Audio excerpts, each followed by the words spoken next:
and to console each other. Hello. I am sorry, but I must interrupt this show. You know what it is? Hey, Ham, it's time, baby. Low, it's time how we do. Hey. They said we said we in.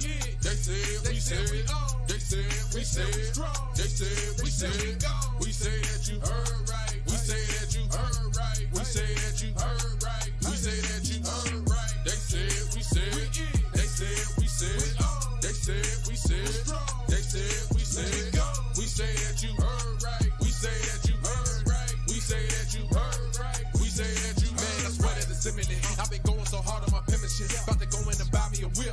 And I pull that shit fresh off the dealership. I can leave you in red like an Xbox. Got me laughing at you like you red fox. Got you chasing Hot Wheels like a matchbox. EA running the game and it don't stop. Super cold like I'm playing for Blizzard. Cause you all in my sights like Red Dead Redemption. Never gonna slip on my pimpin'. Better get out my way, bitch, I'm on a mission. Really ain't no competition. I'm steady grilling opposition. I'm get up and ready to win. They can play it how they play, but fuck what you say. I'm getting this money today. Last of us like a dying breed. Down the ride like a noble steed. Fatality moves, I make it bleed. That's on any game, that's on any screen. Shut up and give me your money. They said we so lit.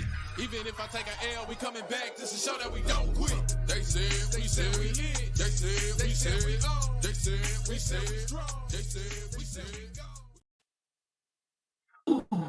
Greetings and salutations. Welcome, ladies and gentlemen, to yet another installment of Loke's Gaming Log on TSWS Gaming. We might as well call it Loke and Mental's Gaming Log at this point, because I just keep inserting myself into your stuff. Pretty much. Also, no Diddy. Inserting yourself into my stuff. What? Oh, sir. Sorry. Bad choice of words. Bad choice of words. What the hell? Oh, jeez. Yeah. Think about that. No Diddy. Anyway. No. Yeah. No Diddy. My bad. Anyway. Mental, how you doing? Oh, man. I'm doing all right, man. I'm doing all right. A little tired, but other than that, I'm good. Get my headset off. I don't need that. Have you had any time for video games at all? Yeah, I've been playing Fallout 4 on the Steam Deck. So oh, goodness. my got my pooch there, the little dog. So Mm-hmm. yeah, I've been doing that, and of Dog course His name's Dog Meat. yeah, dog meat. Yeah, my daughter had a good chuckle over that. I was showing her the dog. She likes dogs, so I was showing her my dog. She's like, "Oh, what's its name?" I'm like, "Dog Meat." She's like, "Seriously, dog meat?" She starts laughing. So. Good times. But Good yeah, times. that and Stellar Blade as my background Let's suggests. go. Stellar. Yeah, I'm Game. actually, How far man, you I'm having a good time with that game. I did not think I would enjoy it as much as I am, but it's actually really fun. It's good. I like it. I What's your am. main point? Let's see. I got the 2 fusion cores that I needed to get, and then I went back, and now I'm doing some side quests and stuff. Same. So that's what I'm Same. doing right now. Oh, okay. Same. Okay. Yeah. Yeah, so I'm just helping out the town folk a bit. So it's been fun. It's been fun. Spoilers for Stellar Yams. For anyone that hasn't played it. Sorry. There's a hub, there's side missions, and all this other stuff. That's not something I was expecting, to be honest. I Yes. was not expecting that. Me as well. Yeah. Yeah, that kind of shocked me a bit. I didn't think I'd be What's your main running gripe? around. What's my main gripe? Yeah. It's not as linear as I expected it to be. What I just said, probably.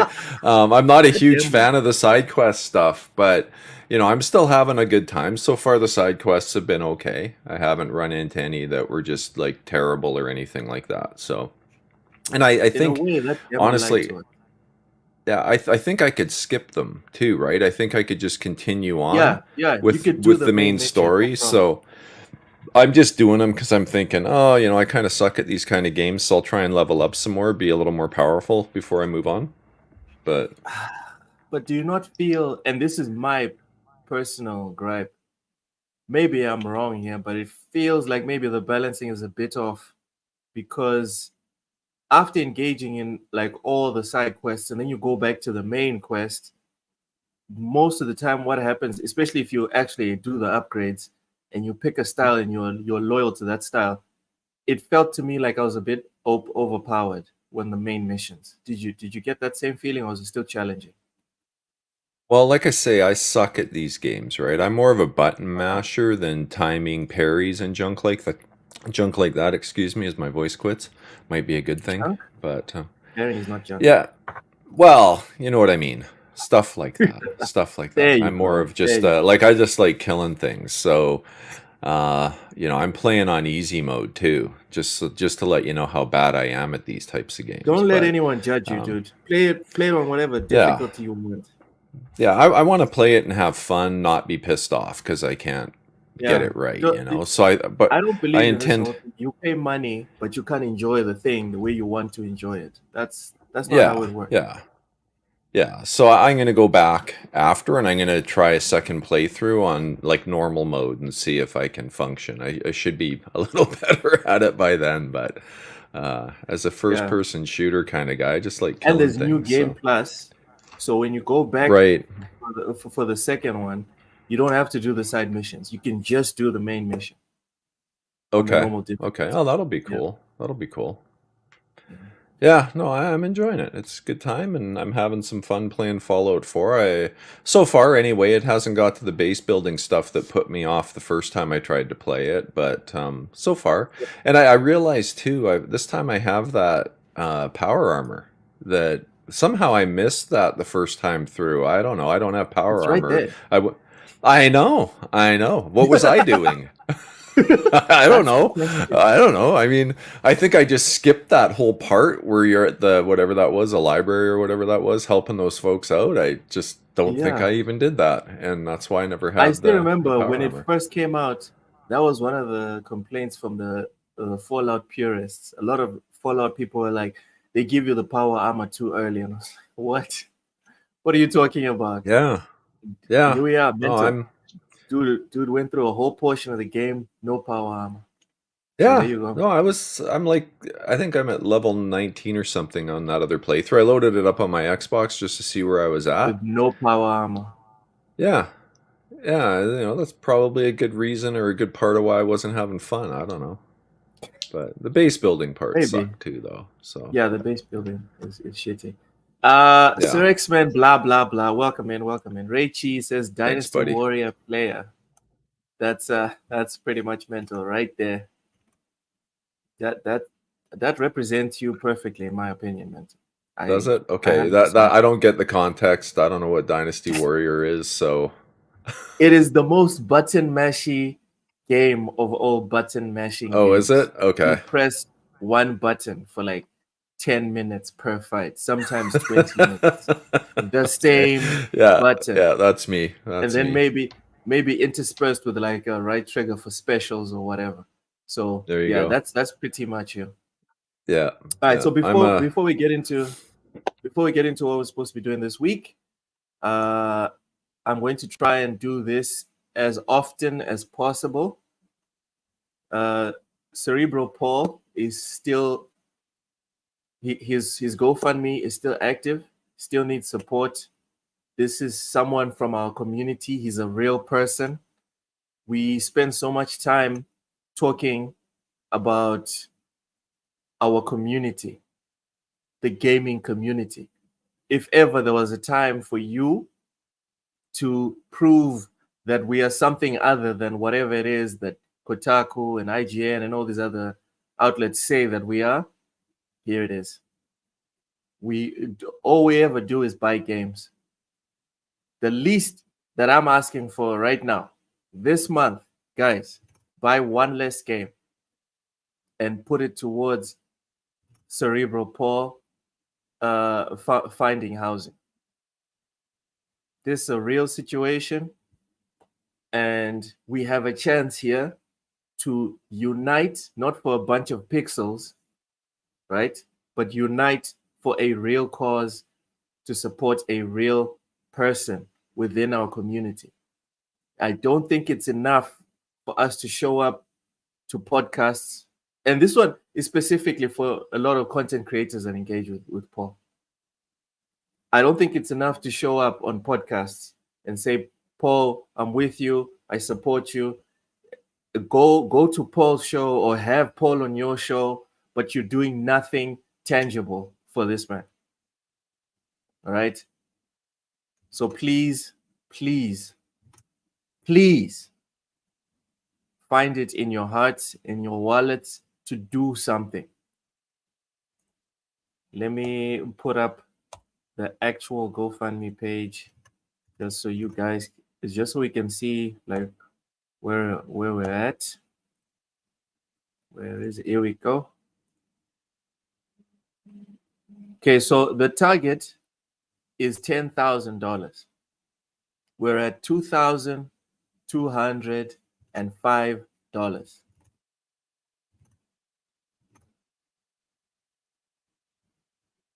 Even if every What's single one of the- us get what? What's the what? There's a time frame for it as well, if I'm not mistaken, right? I just don't remember Yes, what it's it until is. the end of this month. End of this Hold month. on, let me read Okay. this. I'd like to introduce you to Paul Martin, also known in the video game community as Cerebral. Paul, we're reaching out to all of you because Paul is facing a difficult situation where he'll be losing his home at the end of May. So this month, all right? The house that has a room that he rents from the owner is being sold, and Paul will need to find another place to live. This would typically be manageable, but Paul lives with cerebral palsy, which severely affects his mobility and financial resources. He relies on a power scooter for even the simplest tasks. Paul has been tirelessly searching for housing options, but his mobility challenges make it hard to find accessible housing that's centrally located for the services he depends on. Currently, he's working with Jacksonville Housing Authority and has recently applied for low-income housing. We're setting up this GoFundMe for Paul to help him raise enough funds to secure a new place to live and avoid homelessness. Unfortunately, Paul's extended family is unable to provide him with the resource he desperately needs. The limited funds he receives from Social Security and disability aren't enough to cover all his moving expenses until the Jacksonville Housing Authority can provide him with a home. Together, we can make a difference. Paul's resilience and spirit has inspired us all, from his involvement with the March of Dimes to his contributions to community boards. He's always been there to help others. He's also an active member of the Xbox Ambassadors Program and works with disability organizations. Let's come together, weaving a safety net of compassion and understanding to support Paul as he takes his crucial step toward a brighter future. Your contribution can make a world of difference in Paul's life. Thank you for your kindness and support. Sincerely, Paul's friends. Come on, guys. We can do this. I've done my part already. But I want to make this appeal. Throw the Sorry? link in the chat too, so that anyone that Yeah. watches it later can. The link will be there. Here's the link in the chat, everyone. There we go. Yeah. Please, everyone. This is a critical moment, not just for Paul. This one is a critical moment for me personally, mental. And you can have your say after I finish. But for me personally, this is the type of stuff that makes me like I have a personal philosophy that goes more or less as follows. When times get hard, that's when you know who your friends are. And as far as the gaming community, I'm tired of seeing us come together for rubbish. I'm tired. It's always microtransaction this, it's always woke that, it's always all this. We can take time to go and sign a petition because of Stellar Cheeks. I'm not even saying give up your life savings. If there's 100 of us and everyone gives $10, That can make all the difference. I'm not even saying don't buy one new game. I'm saying don't buy the premium edition of the game, and that extra 10, that extra 20, put it towards Paul. The same way that we feel this attachment that we need to make a point. We need to go and buy Stellar Blade to prove a point. I would like everyone who's watching this to go out there and prove a point that gamers care about games. It's not just about the video games. We always talk about community. This is an opportunity to prove that the community is real. It's tangible. Sorry, I went off on a tangent there. Go ahead, Mentor. No, I'm not sure what I can add to that. I think you covered all the bases, but I've podcasted with Paul in the past. He's a great guy. I haven't talked to him a lot. Like it's not somebody that I typically speak to in other venues or other avenues or in party chats or anything like that. But he's been around the community a lot. I see him in chats. I see him, out there. And if you can do something, right? We got a lot of people that like to just talk and. I know everybody has their own life challenges and things like that. Everything's super expensive these days, and I get that. And if you can't do anything, don't. You got to look after yourself too. It doesn't help if you can't pay your own rent or mortgage or whatever else. But if you're somebody that has a few extra bucks lying around, he's a really decent guy, and he can use our help for sure. Yeah. It's 5 less coffees at Starbucks. It's 1 week without pizza. That's what I'm talking about. It's 1 week without pizza for everyone. Oh, exactly. Yeah, $10, literally whatever you can do. Change someone's life. Anyways, yeah, I'm glad you brought this topic up because I'm actually doing the process right now, practicing what I'm preaching because I was going to do it before and I just forgot. So I'm glad you brought it back up. Yeah. And then we put stuff off. We put stuff off. You don't start the diet. You don't go to the gym. Next thing you know, the year has gone you by. Same thing with the situation with Cerebral Paul. Thank you for being honest, Mentor. Thank you for being honest. People, I'm sure there's a lot of people that have plans to do it, but they keep putting it off. Next thing you know, it's the end of May. Yeah, no, exactly. Come on, guys. This is someone that we claim to be a part of us. Now is our chance to prove that he is. This is a chance to show that he is, that we are. Otherwise, it's just platitudes and words that mean nothing. Yep. For me, this is a key moment that I'm always going to look back at this, no matter how this turns out, whether they hit the target or not. Me personally, I'm going to bring this up every few weeks, every few months, Mentor.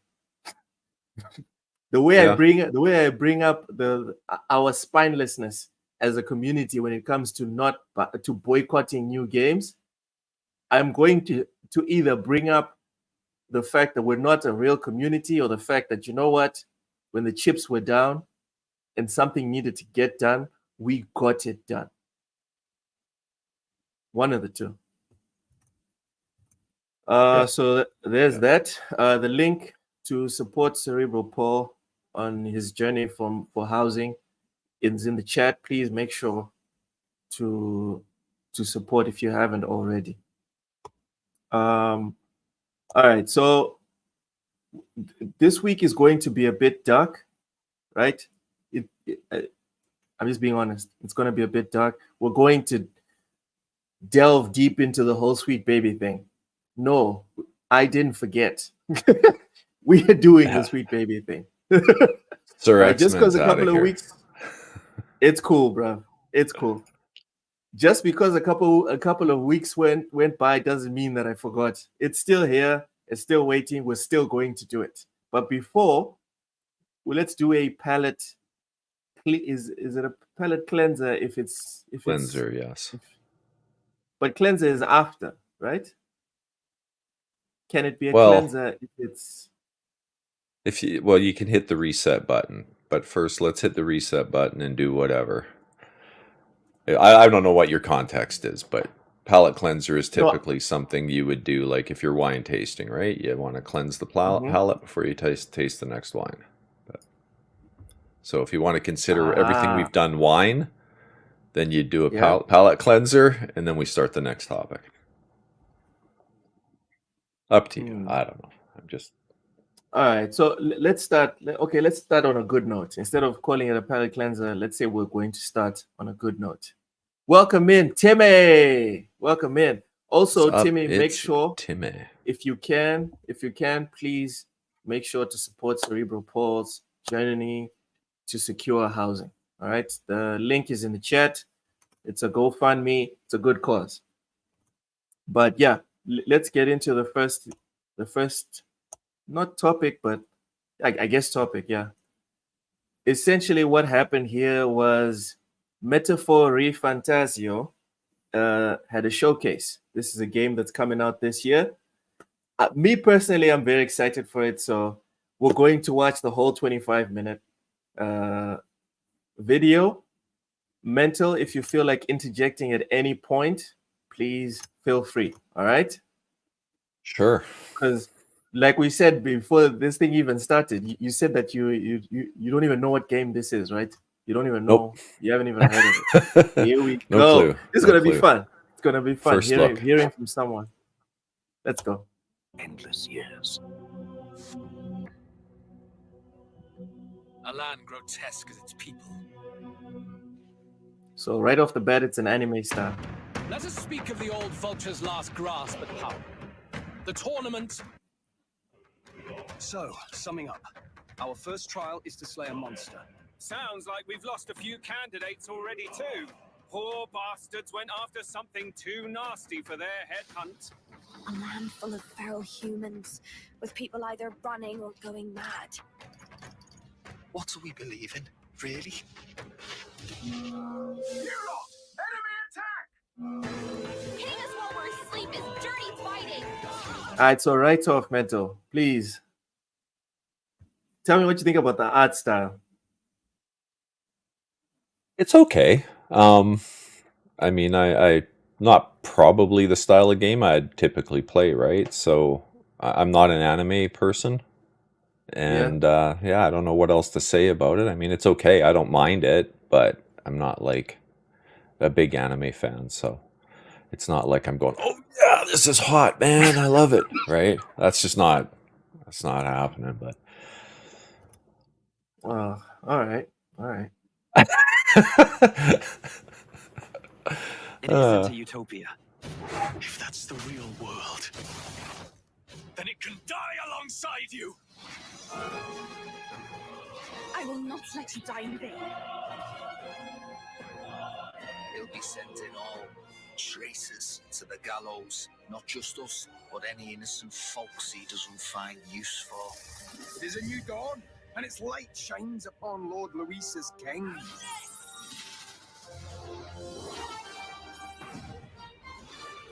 The race's outcome is beyond your meddling now. I must clear my head of these fantasies. In the end, clinging to a dream will do me no good. Knowing all this, I shall claim the ideals you abandoned and finish it in your stead.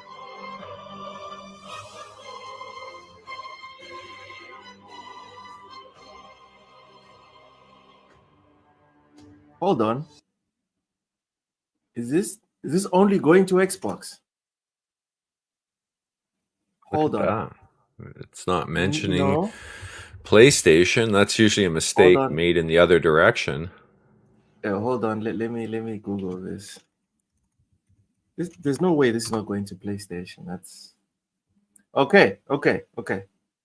It's going to be available on PS5, PS4, Series X and S, and PC. All right. I'm not used to seeing just like Atlas, Xbox, Windows done. Like this thing should probably be on Nintendo as well. I don't understand why it's not on Nintendo either. Because the Bing result says it's not on Nintendo either. Okay. Reichi is also not feeling it. Says Shin Megami Tensei isn't for him. Problem is we don't know if it's a competition or a civil war. What are we talking about, Reichi? What are we talking? No, it's a multi. Okay, yeah, it is a map. Okay. At least they were nice enough to launch on Xbox. All right. It will be on all platforms. Yeah. Interesting point would be if it's going on Game Pass. Xbox needs to start actually developing Japanese games. Oof. Maybe it'll come late to Xbox. They'll have to focus on the larger platforms first and then release it on Xbox later or something. No. The fact that they're putting it here, like front and center, I think that says everything. Well, what was that game though that was in the ID Direct or whatever? That was on the show and featured on the show, and then it launched on PlayStation and not on Xbox. But yeah, I think it was the Mana thing or something, Tales of Mana. Yeah, something like that. It's from the creators of Persona. You have to pay attention. Oh yeah. Oh, this thing is gonna be good. Mental, I'm shocked. This I've looks never like played a dig. Persona either, right? Like this looks like a dig. Am I reaching? Yeah. Mental, am I reaching? Travel beyond fantasy. It looks like a dig at Final Fantasy. Am I reaching? Yeah. No, I could see why you'd read that into it. I could see why you'd see that. Yeah. It seems like they're trying to throw some shade. Yeah, they just missed a word there. Wow, look at that. What is this? What is 2024 is out of control. What's going on? What's this about? Wow. Why is Xbox look at that all over the place on this thing? Not that I have a problem with it. I'm just not used to it. Yeah, it's just kind of strange. I'm so used to not seeing any marketing from Xbox. So maybe I'm looking at the wrong games. I don't know. That says I'm listening to too much Kendrick and Drake. That's why I was seeing a dig when it says travel beyond fantasy. Oh my Lord. All right, let's hear from the developers. Hello everyone, I'm Katsura Hashino, the director of this title. For those that may not know me, I've worked on titles such as Shin Megami Tensei 3, Persona 3, Persona 4, and Persona 5, among others. Our program today is about Atlus's upcoming RPG, Metaphor, to share the latest information with you. As we announced in the trailer earlier, the release date is confirmed. The entire team is grateful for the positive feedback we've received since the announcement. But for some of you, perhaps this is the first time you're seeing Metaphor. This work is being brought to you by not only the Persona team, but in collaboration with renowned artists to create a brand new RPG. With this team, we decided to challenge the fantasy genre, aiming to create a game we can call a culmination of our RPGs.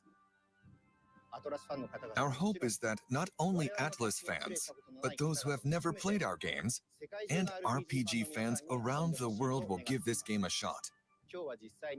Today, we'd like to spend some time introducing the gameplay experience of Metaphor, as I talk over while playing the game. Please check out the Atlus YouTube channel for more information that will come further down the line. We'd love your support. Please subscribe. That's where we're at. Before I start playing, people that are making a AAA game, with millions of dollars of funding are asking you to subscribe. Yeah, like, comment, share, subscribe, and turn on that bell. That's where we're at in 2024. Oh man, that's crazy. On that note, would everyone that's here like, share, subscribe, and get it out to everyone? I'm just saying, like, now I'm not even embarrassed to say it. Atlus, freaking Atlus, with official backing from Xbox, are asking people to subscribe. So please, everyone, share, subscribe, etc. All right. Let's go. The story. In this game, you'll be forging bonds to support your claim for the throne. But it's the unique take on this Is that it me or the protagonist looks like... Man, I don't know if I should say it. The protagonist looks black? you'll be forging bonds to support your claim. No? Mental? Is this another reach? You're saying he looks black? Yeah, it looks light skin black. No? That might be a bit of a reach for me. I don't know. He or she, because Yeah. this could be a girl. Yeah. It's a reach then. Yeah, I think so. Chat, Alright. is it a reach? I think it's a reach. All right. Two different colored eyes, hey, though. Sergeant Sentinel. Welcome in, Sergeant Sentinel. What is Yeah, up, that's weird. Sergeant? Yeah. They're taking the Xbox page from marketing. Let your audience do it for you. Why waste your money when Xbox fanatics will create collages?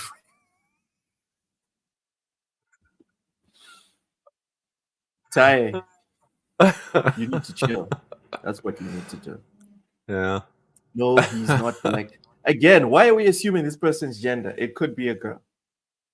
Could be. Sergeant says it's a reach. All right. Thank you, Reichi. Coffee with milk. This is not like the pale that we're used to with Japanese characters. But all right. Claim for the throne, but it's the unique take on. I guess that's why they call me Woke 7. I'm trying to make everyone black. This that hope puts a spin on the classic tale. In a kingdom thrown into chaos by the king's assassination, a royal magic is triggered that establishes an election. Come on. A royal magic. This person is, if not black, blackish. Mental. Look at this and look at this. Come on. I think it's a suntan, maybe. Got I don't know. A permanent suntan. Okay. Well, I have a permanent suntan. Mental. If that's where we're going. True, but you know, this magic allows. Well, I mean, I think it's a stretch. I think you're reaching here, buddy. I think you're reaching. That's all. Reichi saying zero plot. No, this plot is actually pretty awesome. They kill the king, right? And then this magic allows any individual of any social status to become the next king by gaining the people's support, which sets a battle for the throne in motion. Mental. Let's talk about the story here. What do you think about that plot? It's interesting. I'm not going to say it's bad. I think it's interesting. It's not, your generic concept that every single game seems to use. So I think it's an interesting idea. Yeah, because my question is like, okay, when was the last time you played a game and that was the premise? Because there's a lot of stories that are being reused and recycled. Yeah, this is not one of them. I don't think I've ever played a game with that kind of premise. Yeah. So, even if I have, it tells you how little it's used. So I think it's an interesting plot. Setting it up pretty good. If anybody can go out and battle for it, that's cool. Taya's got an interesting question. Says it seems JRPGs have been telling better, more interesting stories than Western RPGs. You think that's true? Yeah.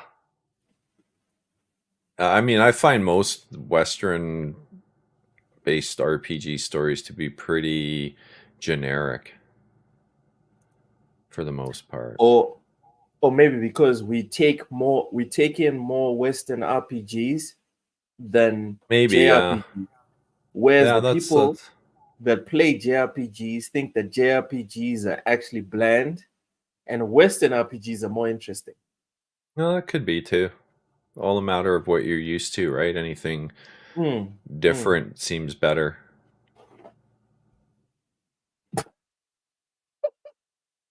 Reichi. JRPG version of the presidential election. Okay. That's one of the Okay. most interesting stories going on right now. But Is we're not politics in going to North touch on America. it. We are Yeah, not no, going to touch we'll on that.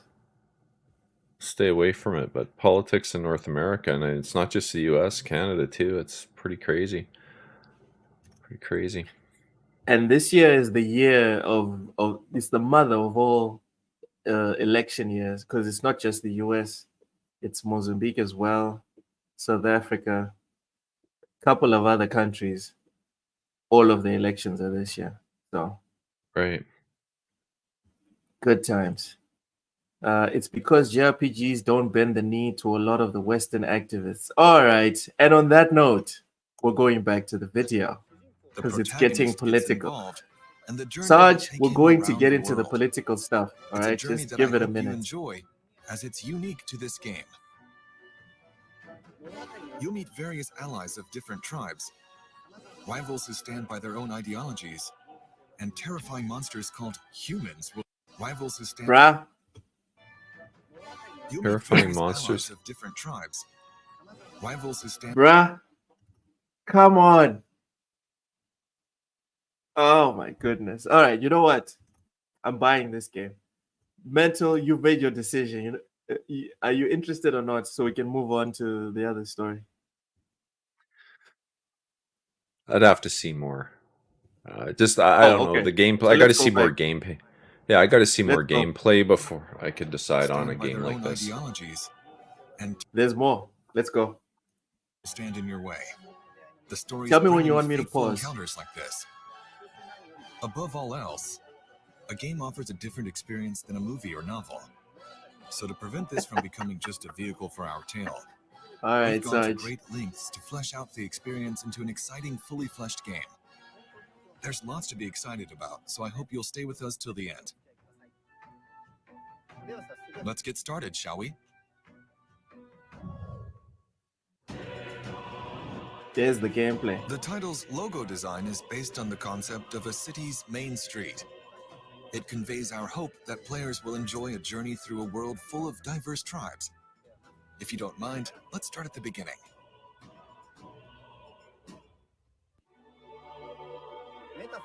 What makes Metaphor different from other fantasy RPGs is the perspective of their world in which our world is their fantasy. After players enter their name, they must answer the questions. Is fantasy limited to the confines of imagination? Would you call it a powerless creation? The game questions the power of fantasy, a power we all possess. I hope the game helps you arrive to your own conclusions. Our protagonist's journey and goal is to save the prince who has been cursed. This is a scene from the beginning of the game. Think we'll make it? What differentiates this from previous Atlas RPGs is that we've added a more dynamic sense of action. Let's go. The turn-based battles are still central to the combat, but we've incorporated real-time attacking and dodging elements, as well as dashing around. I don't and like analyzing to keep things turn-based exciting. games, so it just lost me. At the beginning of the game, the protagonist isn't strong yet, so the difficulty of the battles is intentionally pretty high in this area. But it's not turn-based. Just said the turn-based battles are still a part of the game or something like that. I think there's options. Hold on. We wanted players to get a sense of both tension and accomplishment. I might die if I risk fighting right now, so I'll explore cautiously during this segment. That said, there are multiple difficulty levels and convenience factors to make things easier, so we hope anyone who wants to play can enjoy it. I can at least cast my usual spell for you. In this scene, our fairy companion casts a musical spell. The music you hear in-game is in the protagonist's head. The composer behind the music is Shoji Meguro. People probably know him from the Persona series, but I've asked him not to be constrained by his trademark pop style, and to take on the challenge of creating a totally new sound to fit this game's world. We hope you'll look forward to hearing it. Is that it? Is that all This is a we're gonna see about particularly gameplay? large area in the game, and you can see hordes of enemies ahead. One exciting aspect of this game is that you can decide which enemies to fight and how to deal with them. but I'll explain more about battles later. First, let's take a walk around a city. What do you mean later? This is the first stop on our journey, the Royal All right. Capital Grand Trad. The background Means art was later designed just to by keep us Koda watching Kazuma, longer. a guest artist we're Oh thrilled to my work god. with. The dynamic architecture comes to life Okay, with can I unique skip sense this? of realism and medieval Sure. painting like shaders.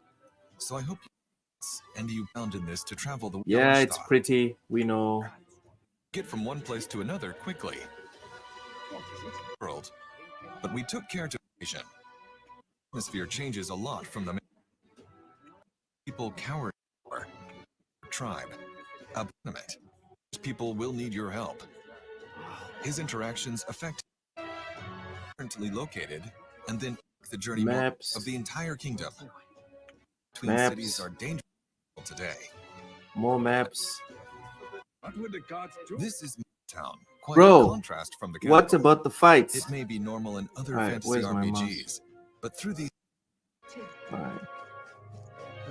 let's drop in at the recruitment center in this I was city. gonna make a comment Here you about at take least it has quests to maps fight at day dangerous one, monsters. Oh my lord. like Leave Starfield. Starfield out of this, dude. Leave Starfield out, Bounties please. give you some nice rewards. It's already Hopefully, dead. You know I it's like challenge them. Starfield. I like And that's Starfield. really just So one of many challenging aspects the Okay, game here we has go. to I think the offer. fight's over here. Include the Hold up. Okay. key to strengthening a party Here in we go. Metaphor lies in the job system. Now we and get to the growth of meat and these jobs potatoes. is critical to advancing through the game. In Metaphor, the power of these jobs is called archetypes. Archetypes are a very important element to this game, which I'll give you a few more details on. By confronting their anxiety, the protagonists acquire these archetypes, a special power. Think of them as heroic figures everyone possesses. Their powers manifest in various forms throughout the game. Examples of some archetypes that show up early in the game include the Seeker, who is an So you can all-rounder turn in into these battle. things. The Mage, who strikes weaknesses with offensive magic. And the Thief, who can plunder resources. But the key point of the system here is that the character can undergo a transformation, taking on the appearance of various heroic figures and then use their skills to fight. Let's enter the dungeon and take a look at what kind of combat is possible. Alright, let's do this. Once you enter the dungeon, use your fairy companion's power to analyze your surroundings. Did he say fairy? Everyone all right? This will Yeah. give you a sort of ranking of nearby Ah, enemies. that little one. And by that, I mean how strong they are. As you can see, many enemies are glowing blue, which indicates a lower rank. In other words, weaker enemies. One of the things we kept in mind during development was our goal to make the game as fast-paced and exhilarating as possible. See? It's not just turn-based. I knew it. You found something. Okay.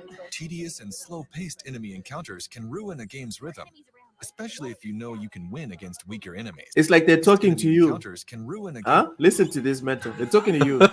Tedious and slow-paced enemy encounters can ruin a game's rhythm, especially Yep. if you know you can win against weaker enemies. We're not alone. Keep an eye out. Now, you'll notice we have a large monster ahead. Alright, fine. So it's not just turn-based. Now are you interested? Yeah, let's see how it goes against the larger enemy here. Let this battle play out. I want to see what More happens. dangerous enemies give off a yellow glow. This guy's not red. He's If not the yellow, he's red. analysis indicates they're formidable, you should approach cautiously, unlike before. Pressing the squad button will call your party members to your side, transitioning us smoothly into a turn-based battle.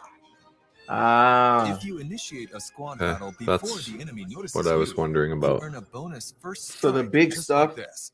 is Even for turn-based. battles that require a squad approach to defeat them with skills, the action portion before it is designed to provide a tactical element, with mechanics that can lead to both advantages and disadvantages. The squad option allows you to engage and enjoy tense, tactical battles without even drawing close, and using a variety of skills and strategic actions. The party customization is highly flexible and strategic, so we encourage you to create your own unique and powerful party. We have just annihilated the enemies. As you can see, you can earn bonus rewards by defeating all enemies without taking any damage. Well, Yeah, I'll probably. I'm being honest. I'll pass. Yeah, it's not even because probably. of the It's turn-based. yeah, just not a fan. Not a fan. That's unfortunate. That's unfortunate. All right. Yeah, it's Well, you never know. You never know. Maybe one day down the road I'll play it. But yeah, right. definitely won't You've be already a made your launch day decision. thing in any way, shape, or form for me. Nah, you've already made your decision, which is fair. You know, I'm Hey, not here to. everybody I'm not has here different to. tastes. That's what makes the world interesting, Yeah, right? yeah. It'd be Not boring trying if to force everyone thought people. exactly the same way. Pretty much. Pretty much. Starge is going off in the chat. So, as Yeah. I'm a man of the people, we have to get into the whole sweet baby thing. Oh, Rachie says it's on Game Pass, so he'll play it. Oh, I might even Really? try it then. Metaphor is going to Game Pass. I didn't Richie, know send us that. that link. Send us that link, Richie, please. I'm interested. If Still it's want to on get Game it though. Pass, then it's free to try. So, yeah. Free, quote unquote. Yeah. For me, like I don't know about you. How do you use Game Pass? Like, well, do you lately, just play the game? not at all. But, yeah, I try a lot of games that I wouldn't normally try. I think I've played quite a few in Game Pass that I definitely would have never played. Like what was that, Dusk Till Dawn or something, or it was kind of that Telltale like game where you're making decisions as you go through with the hostage thing and all that crap. Played that one. It wasn't bad. There was another one that was kind of like that too that I played. And then early on with Medium, I played that because it was a Game Pass. I'm not normally a fixed camera kind of person, so it's generally games I wouldn't normally play that I'll try in Game Pass. Stuff that I'd normally play, I usually end up buying anyway. So, yeah. Typically For on me, PC, but that's how I use it as well. If I'm really interested in it, then I'm just going to buy it. And then I'm gonna play there's it. been games. Game Yeah. Pass for me is mostly, for me, the service is to try out stuff that I'm not 100% on, and I want to see, like, will I really like this, or does it interest me? That's the real, like, use of the service for me. Yeah, we're But very yeah, similar on that front. yeah. And that wasn't my initial intention. My initial intention was, I'm just going to play a whole bunch of games free and move on. And then that didn't happen because I fell into the Xbox trap. But today is not the day for us to talk about the Xbox trap, because it is a trap. I've had this rant already. I'm not going to do it again. Right? Sergeant, never ever apologize. Never. All right. All right. We had our palate cleansed. We did. This is going to be unpleasant, but we have to do it. Wow. Hey, I got to get going. It's been a slice, but yeah, it's been fun. It has been fun. So this is someone that worked at Sweet Baby. And this is one of the reasons why a lot of people were apprehensive with the company. For anyone that doesn't know, you're about to find out. She works at EA now, if I'm not mistaken. Was it EA? I don't know. Hold on, let me open the tweet. Yeah, it doesn't matter. Oh yeah, yeah. She was hired by Cliffhanger's devs to create a game based on Marvel's Black Panther. Yeah. Okay. So Wakanda forever, I guess. Here we go. I have a team of 21 right now for Validate. It's a pretty big team. Yeah, Validate is the game. Yeah. That she was okay. So after this, we're going to check out Validate. We're going to check out the game that they made. Crazy big team for indie games. But who is your team? Validate has a team of mostly all people of color. Do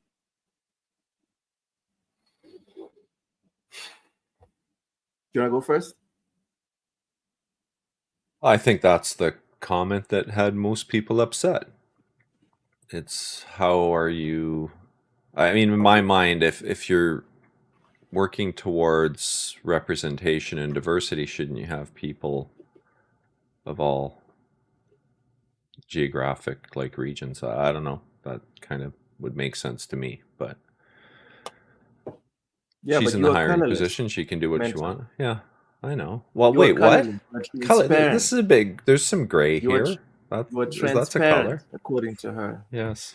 Yes. There's no color. I'm not seeing people forget about me all the time. What concerns me is said mostly all people of color. And for anyone that's over the age of 18 and is self-aware, we all know about tone, right? Yeah. Clearly, the tone used here by this person is proud. There is pride in that tone. There is a sense of accomplishment in that tone. And that worries me. Because for all the messaging of people that say that they love Nelson Mandela and everything that he stood for and the Rainbow Nation in South Africa, they missed the key pivotal point, which was inclusion. So if you're proud to exclude anyone,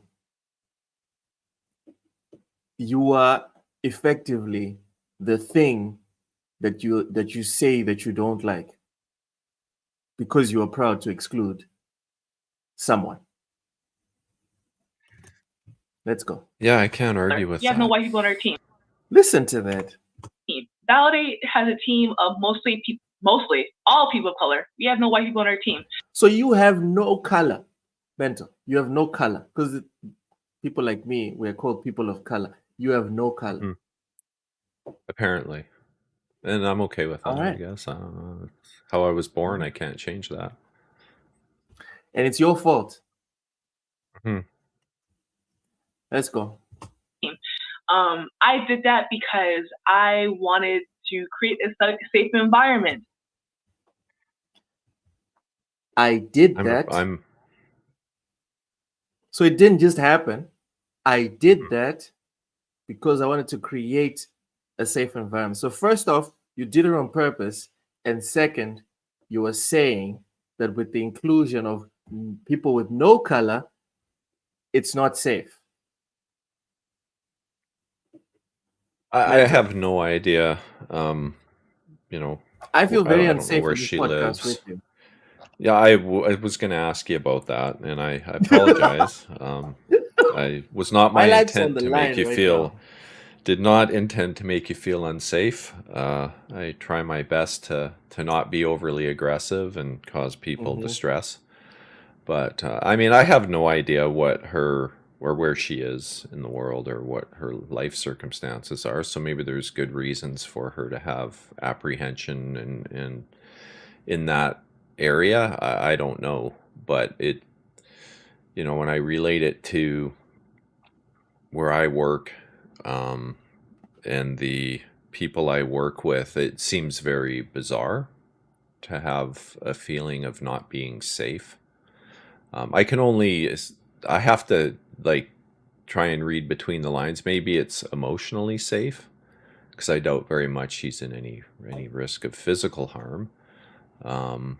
Maybe there's some kind of mentally safe, emotionally safe, or something in that realm that she's referencing, because what kind of a business environment would put you at risk for your safety? Maybe it's safe in sharing ideas that might not go over very well with white people.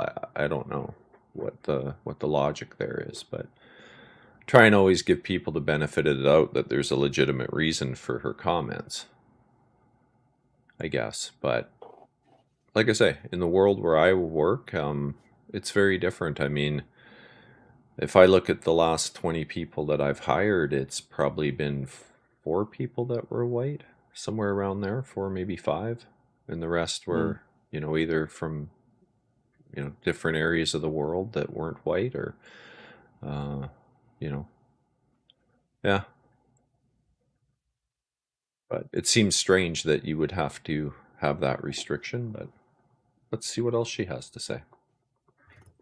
Unless of course, and I know the best way for the environment to be safe is to be around people who are just like me.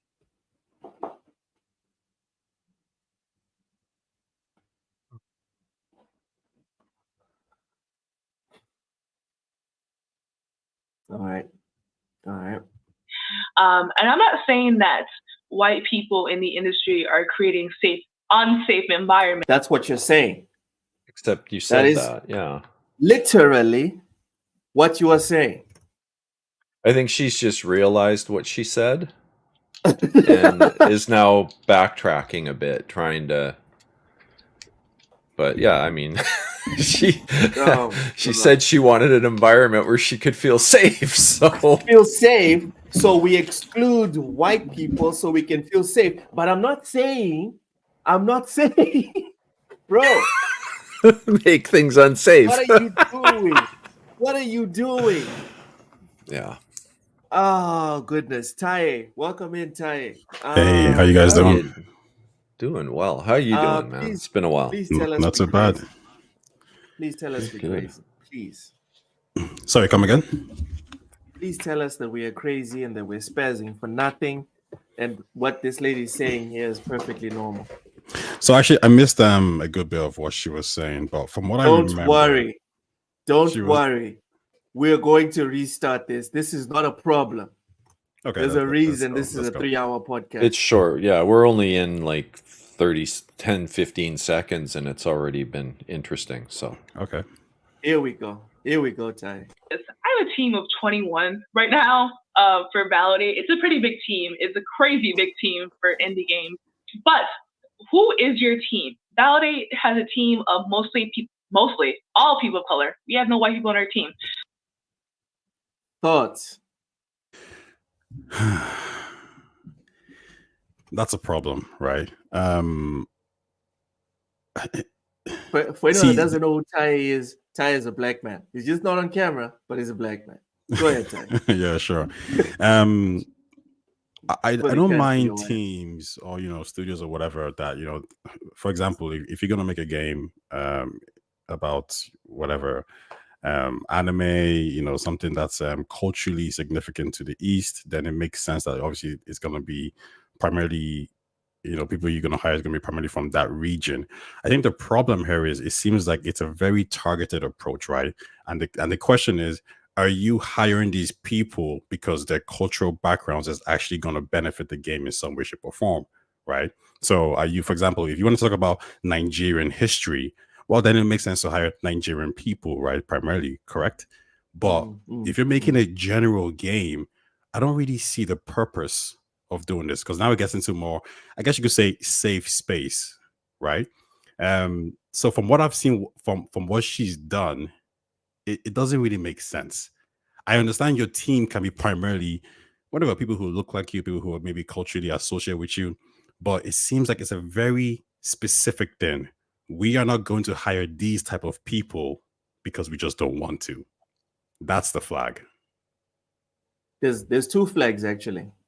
Remember you said that if you want to make a game about Nigerian culture, it would be a good idea to have most of your team be Nigerians. Yep. Did you know that Ghost of Tsushima had like 2% Japanese people contributing to the game?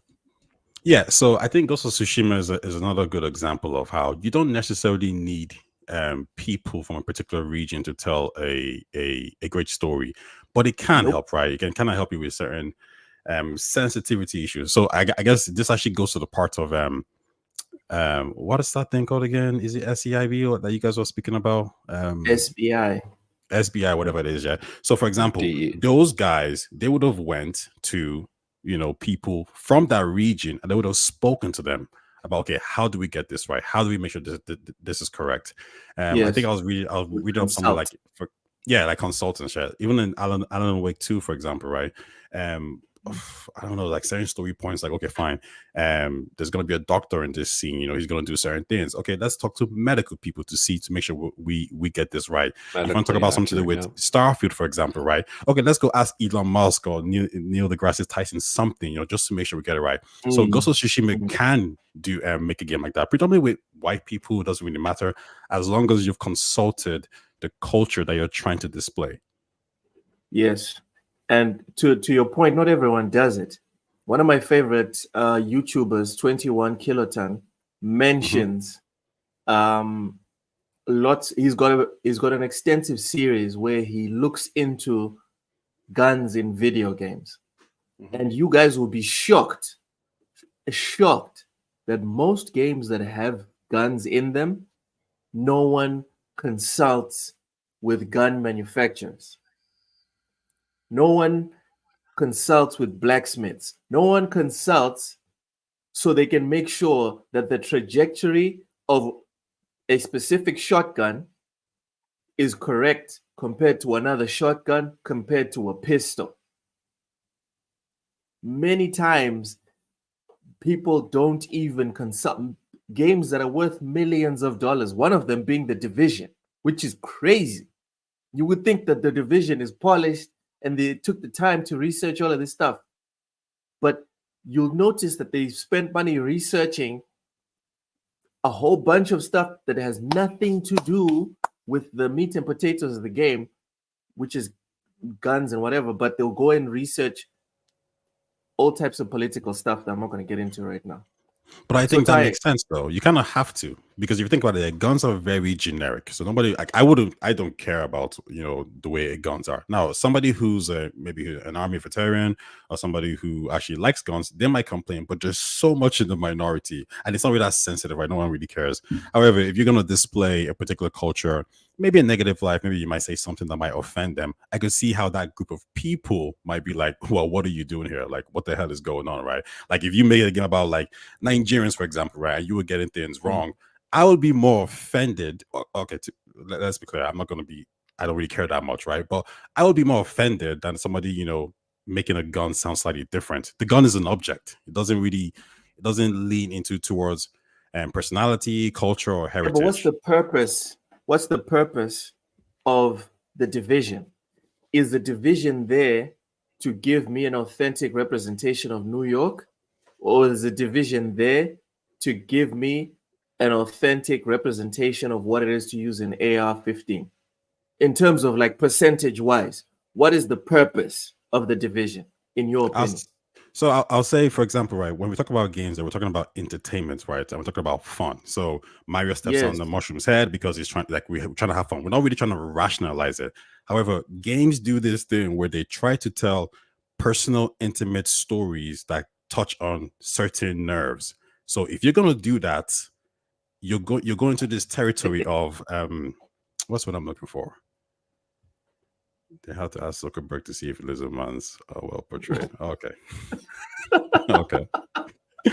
If you get it into talking about specific characters and to specific regions, then you might want to represent them in the best way possible, right? For example, I think of Assassin's Creed Origins. I love that game. And just looking at what that team did with the representation of Egypt. I think it was well done. They got they got the cultural clothes correct. They got the way like Egypt is quite diverse in terms of its colors correct.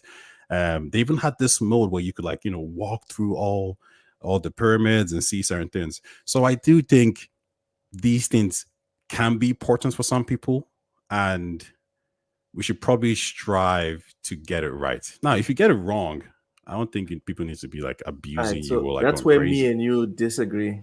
That's where me and really you disagree. Why would we disagree? If you're going to make a game, if you're going to make a driving game, I need you to put your resources into the meat and potatoes of the game. I don't give a crap if the clouds in Le Mans are mostly cumulonimbus, but you don't put those specific clouds in Le Mans. I don't care. I don't care if there's an apartment building around the Nürburgring that you don't put into the game. I don't care.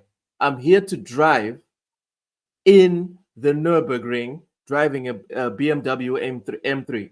Is that your priority? Is that where you put most of your energy in this game and it shows?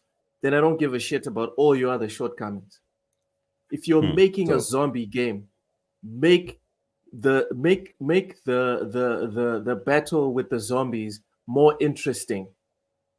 Make it specific to that. Don't sit there and start telling me about all this other or showing me all this other ancillary stuff that's not focused on why I got this. Or core to the gameplay, you mean? Exactly. I bought Football Manager because I want to be a football manager. Don't add a whole bunch of other stuff and then make that more important than the freaking football managing. Do you understand what I'm saying? That's why I use the example of the division. I don't care that suddenly the pizza shops are not well represented because Italians are minority. I don't care. What I want to know is, do the weapons and does my character, the way he or she moves and gets in and out of cover, does that work fine? Does that work fine? Then it's cool. Oh, they removed a statue, a specific statue that has something to do with American politics. I don't care. I really don't care. That's where me and you differ then. I don't know if we necessarily. Sorry, I think you were going to say something. No, I was just gonna on the car game part of it. Like for a sim, I 100% agree with you. Put your focus into the physics of the car, how the car looks, make it accurate, make sure that track is 100% accurate. If it's something that's like more of an arcade racer, then I don't care as much. Just make the game fun, right? It doesn't have to have all that detail. But I'm with you too on a game like The Division. I don't care about all the political stuff. I'd sooner have a game that functions well, like you say, getting in and out of cover. There's nothing I hate more than getting stuck against a wall or things like that, where you're trying to, get into cover, but there's a tiny rock on the ground that somehow prevents you from just stepping over it. Things like that drive me insane. I want the guns to feel good and realistic. Like a game like Destiny drove me insane how shotguns had this magical drop-off zone where they're only effective in that first 30 feet, and then suddenly they do 0 damage. Dumb crap like that I hate. That's why I liked Halo, or still like Halo so much. The guns feel right. Shotguns can be used at a reasonable range. You just don't kill people with one shot anymore, because that's realistic, right? And stuff like that. Like, put your focus in the right place. I 100% agree with you on that front, Loke. Ty, you want to add anything else before we press play again? I think we're talking about the same thing here, really. There's two types of games, right? There's games that are supposed to be fun, and that's like, your Mario, your Metroid Prime. No one really cares too much about, how these games represent them, the cultures even, right? And there's games that try to strike a chord with you. So a game like The Last of Us, a game like, like Alan Wake 2. Metal Gear. These are games that are trying to tell you a story. And if you're going to tell a story, you need to probably tell it well and tell it right. So if you're going to tell a story about Japan, aka Ghost of Tsushima, you don't want to mix things up with the Mongolians. You don't want to mix things up with, the Chinese or the South Koreans, because the story isn't authentic at that point, right? So there's gamers who do not care, and they will play Ghost of Tsushima just because it's a fun game. But there's gamers who care about those little details, right? I played Starfield, finished it, and I was done with the game, right? And then I start picking apart all these little things that Bethesda didn't do from a story perspective. I start saying, well, why is Earth like this? That doesn't make sense. Why do people don't know much about Earth? Why are they saying stuff like, oh, that planet, that's a bit foreign? Like, you start to join these dots and you're like, this wasn't written well. Now, so someone like me would be slightly like, yo, what's going on here? So I'll be I don't want to say offended, but I'll start to question things. So I understand how some people, I understand how certain groups of people can look at certain games and say, what's going on here? Like, I think Forza is like a perfect example as well. I could play that game and I do not care about cars. I'm just there for the fun of it. But there's going to be people out there who's going to say, like, this doesn't feel right. This tire's a bit off, etc., etc., etc. So I think we're all saying the exact same thing here, to be honest. I didn't like the Defender in Forza Horizon 5, but the Defender is well tuned and represented in Forza Horizon 4, which is weird. Yeah, that's bizarre that they'd go backwards on something like that. That was very weird. The Defender is a car that I literally buy racing games, or I play racing games just to find out, do they have a Defender in it? So I know how it handles on a lot of racing games, and Horizon 4 does it way better. But let's go back to the video. I did that because I wanted to create a safe environment. Ty.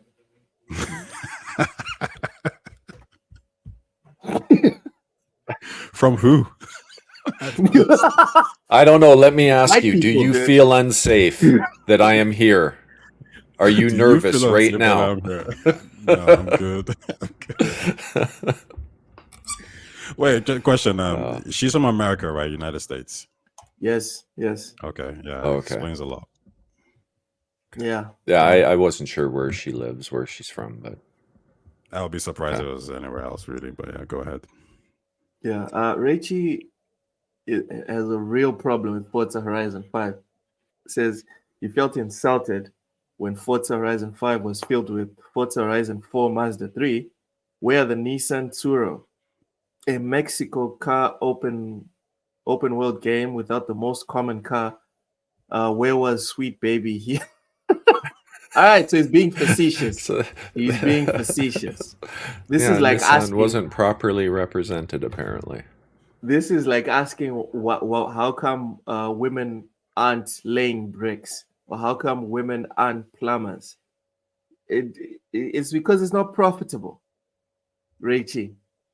If they actually cared about proper representation for the word, right, in the principle of the thing, they would have been making all this noise about the Nissan Tsuro.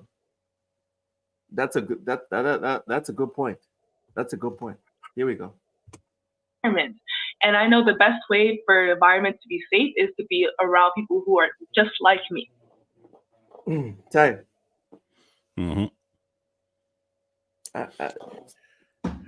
Defend it. Okay. I think one of the things that I think is valuable is multiculturalism, right? I think people working together, people talking together. I think it's great. You're from Mozambique, correct? Yes. Not just from. I am in Mozambique right now. And so you're from the United States, I believe. Canada, okay. And I'm from here in Dublin, Ireland, right? So I think people coming from different places, you can have these discussions. We can talk about culture. For me, it seems like what she's trying to say is, because of these difference in culture and races, there might be a chance that I might be offended at something, or someone might say something that's out of pocket. And these things can happen 100%. The goal is not to say, well, because it might happen, I don't want to interact with different groups of people. That just seems bizarre. How do we move forward if you're gonna just stay backwards, right? You can't just shun everything. So I don't agree with her take. I think it's ridiculous. I work in a very diverse company. I work with many different people from India, Spain, Germany, Are there white Nigeria. people in your company? A lot of white people, a lot of black people, a lot of brown people, a lot of everybody. If there's white people, it's not diverse. If there's white people, it's not diverse. But sorry, go ahead. Let's be clear. You know, in Europe over here, you know, there's when we say white people, there's French, Spanish, Italian, German, Ukraine. There's many different types of people. And don't get me wrong. There's times when, you know, something might be said that might, you know, make somebody feel a particular way, but we talk about it and then we move on. We don't say, well, I want to create my separate group of people and just do me. I don't want to interact with you guys. That is bizarre. And I think if you're going to, I think where it becomes really like even iffy for me is the fact it's like, I'm not hiring you based on your race. I don't know, like, is that even legal where she is? Can you say that? Yeah. I someone sent this to me on my DMs. I'm very curious. I think people have this vision of me now where they say, or where they think I'm like the political gamer. I should probably fucking call this podcast that, the political gamer. You should probably lead into it, you know. Yeah. Positive. What did they call it? Fuck. Positive racism or something. Positive discrimination. That's what it's called. Benevolent prejudice. Yeah. I've never heard these terms before. I don't know if it's actually legal. Someone just invented it. I'll be very curious to know how, like, if somebody was to, let's say, sue or whatever it is that actually an argument you can use? It's happening in the UK, bro. United Kingdom? Yeah. I don't know about that now. Can they say, well, we turned you down because you're from here? I don't think you can say that. Hold on. Let me share the screen. Otherwise, it's just Loke talking shit, right? Hold on. Let me share the screen.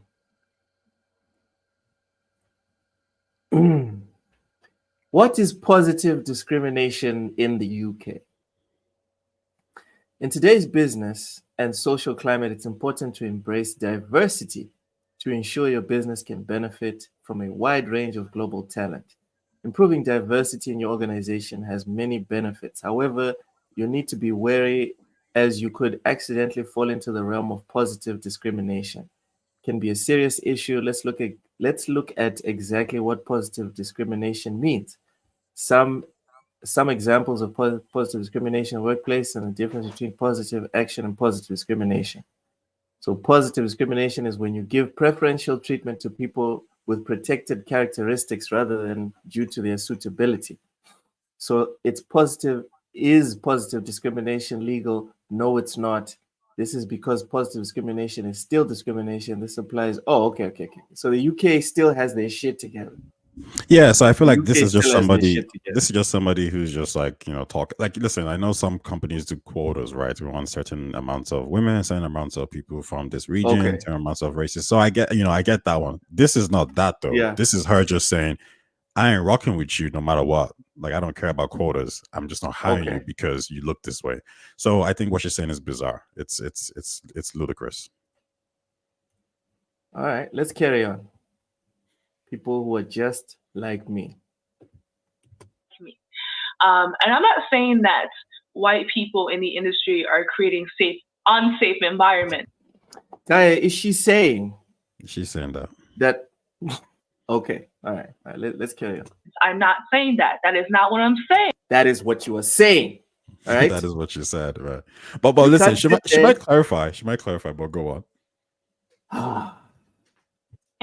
I am saying that sometimes it is hard to work with white people.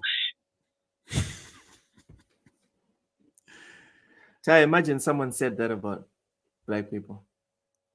Yeah, I find, you know what? I've heard these statements before, right? And whenever I heard them, I say the same thing. I was like, "You're such like," I was like, "You're so racist. Like, why would you even say that? Like, it's bizarre." Um, I guess I'm grateful maybe that it doesn't happen as much in this part of where I'm staying. Um, but I will say one thing: it seems American issues seems to bleed into other countries. And I've spoken to people Yeah. who I've asked them like, why are you like this? Why are you so angry? Or why are you like, whatever way it may be? And they seem to point to certain things in America. And I'm thinking, yeah, but we ain't from there.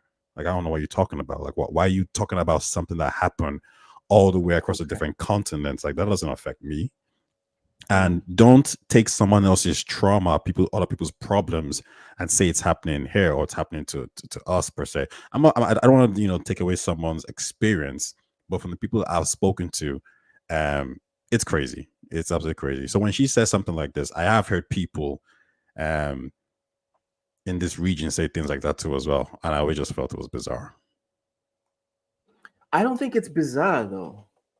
Mental, back me up on this one. Maybe I'm crazy. Maybe you're gonna side with Ty.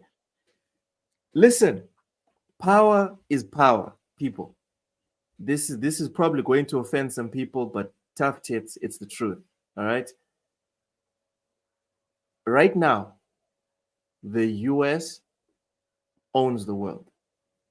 They run the world. Whether it's military bases, whether it's the fact that their currency is the one that buys and sells most of the oil on the planet, which moves the planet, right? The US is effectively the the core or the central area of the planet where things happen, and every single trend, at least this has been my lived experience with the countries that I have lived in. A lot of stuff starts in the US and then it ends up everywhere else. Whether or not, Taye, to your point, whether or not we live in the US or not, it still affects us. It's the American reality becomes the global reality with time. I will use an example in Mozambique. In Mozambique, it was not accepted for a man and another man to be together. It's just something that was not acceptable. The Americans, I don't know, maybe around Obama's years or a little earlier, decided to do a real um, campaign in the US to say that it's okay, it should be accepted, etc., put it in churches, blah, blah, blah. What happened? In 5 years, everything changed. Suddenly, there's a whole bunch of African countries besides Mozambique that are very lax on the issue. And this is not just with stuff like this example I'm giving: entertainment, culture, education, employment. Taye, you live in Dublin. I'm telling you, the whole women need more jobs, women empowerment. It's real. In Mozambique, there is a big concerted effort by our government to get more and more and more positions filled with only women. And we're getting the same numbers in terms of demographics for CEOs or whatever that you would get in the US. So to say, oh no, it's just happening there, leave it there, I 100% disagree with this, dude. The world is more, it's smaller than you're saying it is, in my opinion. Welcome in, Gogo Post says, welcome to the new world order. Mental, am I crazy by saying that the US runs the world? I don't think you're crazy. they definitely have more control over the world than any other country does in the directions that it goes. And a large part of that is that the US dollar is kind of viewed as the central currency for the world. Most trading is in US dollars. There's another factor here that maybe you're not including, or it's not just political, it's also corporate, right? All the biggest corporations in the world sit in the US.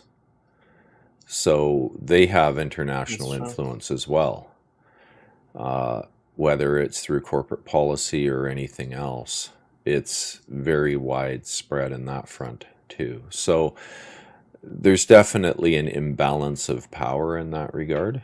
And they, you mentioned military might and things and so on and so on.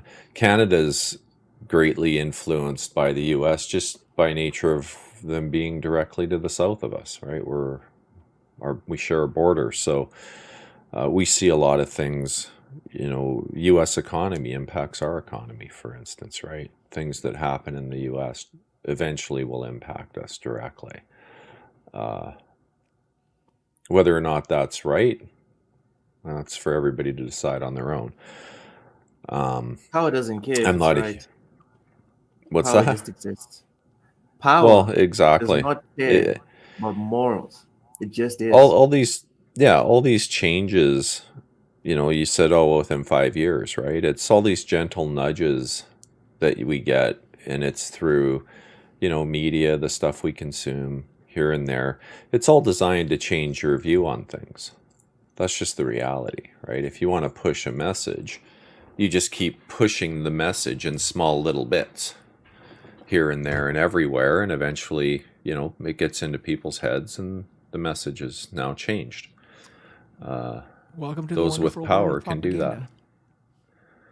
Yeah, that's really gamer. what it is. What's up, man? I'm sorry coming in so late. I had a tutoring session that was finishing up, so yeah, it's finals. 2 old guys on the show. This is why. Yeah, me and you. There you go. I think he's talking to the guys that have a little gray going on. All right. Yeah, it's All finals right. week, so I got a whole lot of kids calling me. I need help. I need help. I need help. Help me. So yeah, it's kind of high school. What's that about? What's the issue with just studying 1 hour every single day? Yeah, sure. Have you seen the distraction this generation has? Like, okay, so I come from a generation where there was no phones, there was nothing at all, mobile at least. TV, there was like in the afternoon after school, you had an hour's worth of cartoons and maybe an hour and a half worth of cartoons. G.I. Joe, Mask, Silverhawks, Transformers, Power Rangers, and then you were done. That was it. Then the big people stuff came on, and you went outside and played. You went outside and played, or you stayed at home and you did your homework or whatever like that. So there was a lot of discretionary time to be had. Chores got done, etc., because there was really nothing else for a kid to do besides, and there was games, but like, back in the day it was like NES games, and it was the same repeaters back. So remember when the NES first came out, it was just those, they were still trying to understand what it meant to have a home console versus an arcade. Arcades were, that was a finite business model. Put in X number of coins. That's how you make your money. But what is a home console? So they didn't know how to make a game yet for a home console. So they just took the arcade and brought it home, and it was just on a perpetual loop. So it was easy to put games down. I mean, you played Ghosts and Goblins, you got your butt kicked, and you moved on with your life, right? So yeah. Well, and we only had like 3 games. So exactly. You didn't have this endless library thrown at you, right? Exactly. There was no back catalog because parents were not going to invest to the point where you had a back catalog, Exactly. So yeah, and so doing work was fine. Now these days, if it's not their phone, then it's on their Chromebook that's been issued by the school. If it's not on their Chromebook, it's on their iPad. If it's not on their iPad, then it's just like it never ends for them. So studying is a distant memory for most of this generation of kids. So yeah. You got the few that do it, but then the few that do it do succeed exponentially. And then everyone else gets left behind, and then people start arguing favoritism and bullshit like that. But yeah, that's my soapbox for that one. Yeah. Let's get you up to speed. Instead of telling you, I'm just going to, it's just 48 seconds. What I'm going to do is rewind it. I won't pause it, right?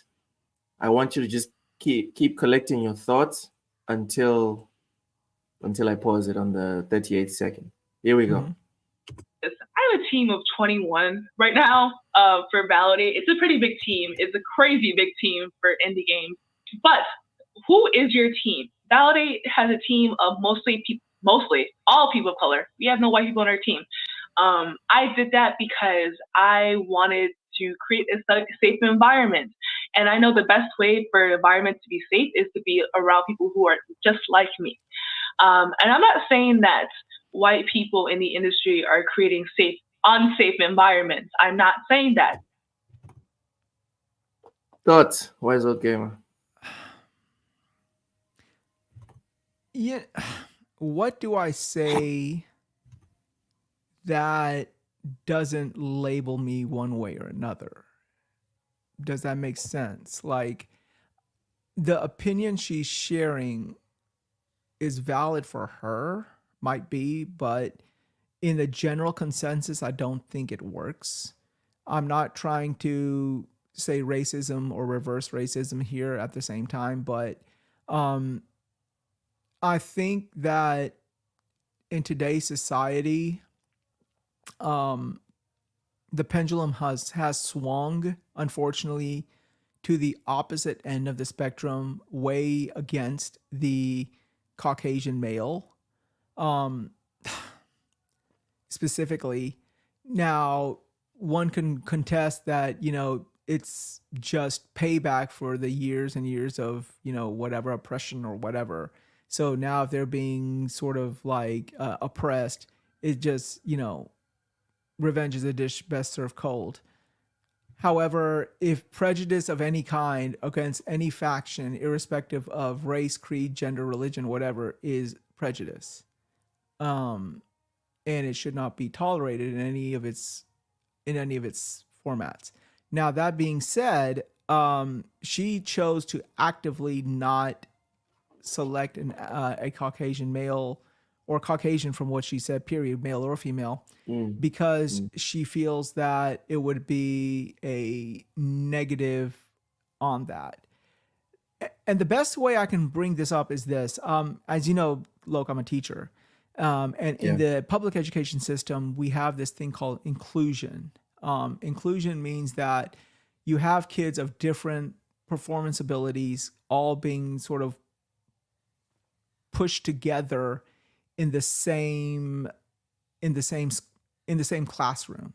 So in the same classroom, you have kids who are way above average, kids who are at just average, and then kids who are below average, and then kids who are way below average. And the logic is that everyone will help each other pull themselves up on their bootstraps. Now, on paper, that sounds like a valid assertion. However, in practice, is a entirely different beast. Having taught in those classrooms, what undoubtedly happens is segregation of some kind. The smart kids sort of hover towards themselves, feeling that everybody else is just mooching their answers off of them. And the kids who are way behind others, they feel out of place. They feel shy. They don't feel like talking. They don't interact as much because they feel that there are others that will laugh at them or ridicule them, and they're not comfortable. So you got these higher ups trying to, force this agenda down the people's throats of, oh yeah, everyone's going to help everybody. But at the end of the day, you cling to your own. And in certain instances, forcing a diversity is good. But if you're talking about a situation where it is critical for intergroup dynamics to be good in order for a product to be realized, then you have to sort of choose your groups wisely. Do I support her choice of Caucasian, not choosing a Caucasian? No, from a general perspective, I think that more viewpoints, the better your game becomes. But if it would get to a point where it would inhibit her her group making the game, then maybe it might be better off for them for that specific instance to do it. But again, this could only occur because she is an indie developer. If God willing, she becomes a AA publisher, she will need to necessarily gravitate towards some of this other groups of people. So yeah, I mean, it's one of those things that, yeah, inclusion seems like a nice idea and it should be supported in many instances. However, in certain instances, you can understand why they chose what they chose, because the intergroup dynamics just would not work otherwise. So if you're being assessed based off of what you produce and the intergroup dynamics means everything, then I can't fault her for what she did. So, because inherently, we as human beings, we like to say a good game about inclusivity, but we sort of tether to ourselves, do we not? Like, for example, like YouTube is just a manifestation of that, right? Gamers, we talked with other gamers, and even in gaming populations, you know, PlayStation fans are become more comfortable with PlayStation fans. That is just the inherent nature of humanity. We sort of look at a sea of people, but we've we come try to the go conclusion. Yeah. Wise, with time, we've come to the conclusion that this type of behavior is not good long term. It's why we've made the effort as various societies to break down these barriers, because we've noticed that if you let this default behavior that we have as a species propagate and you let it reach its Super Saiyan level, it's not good for anyone. Well, and see, therein lies the rub.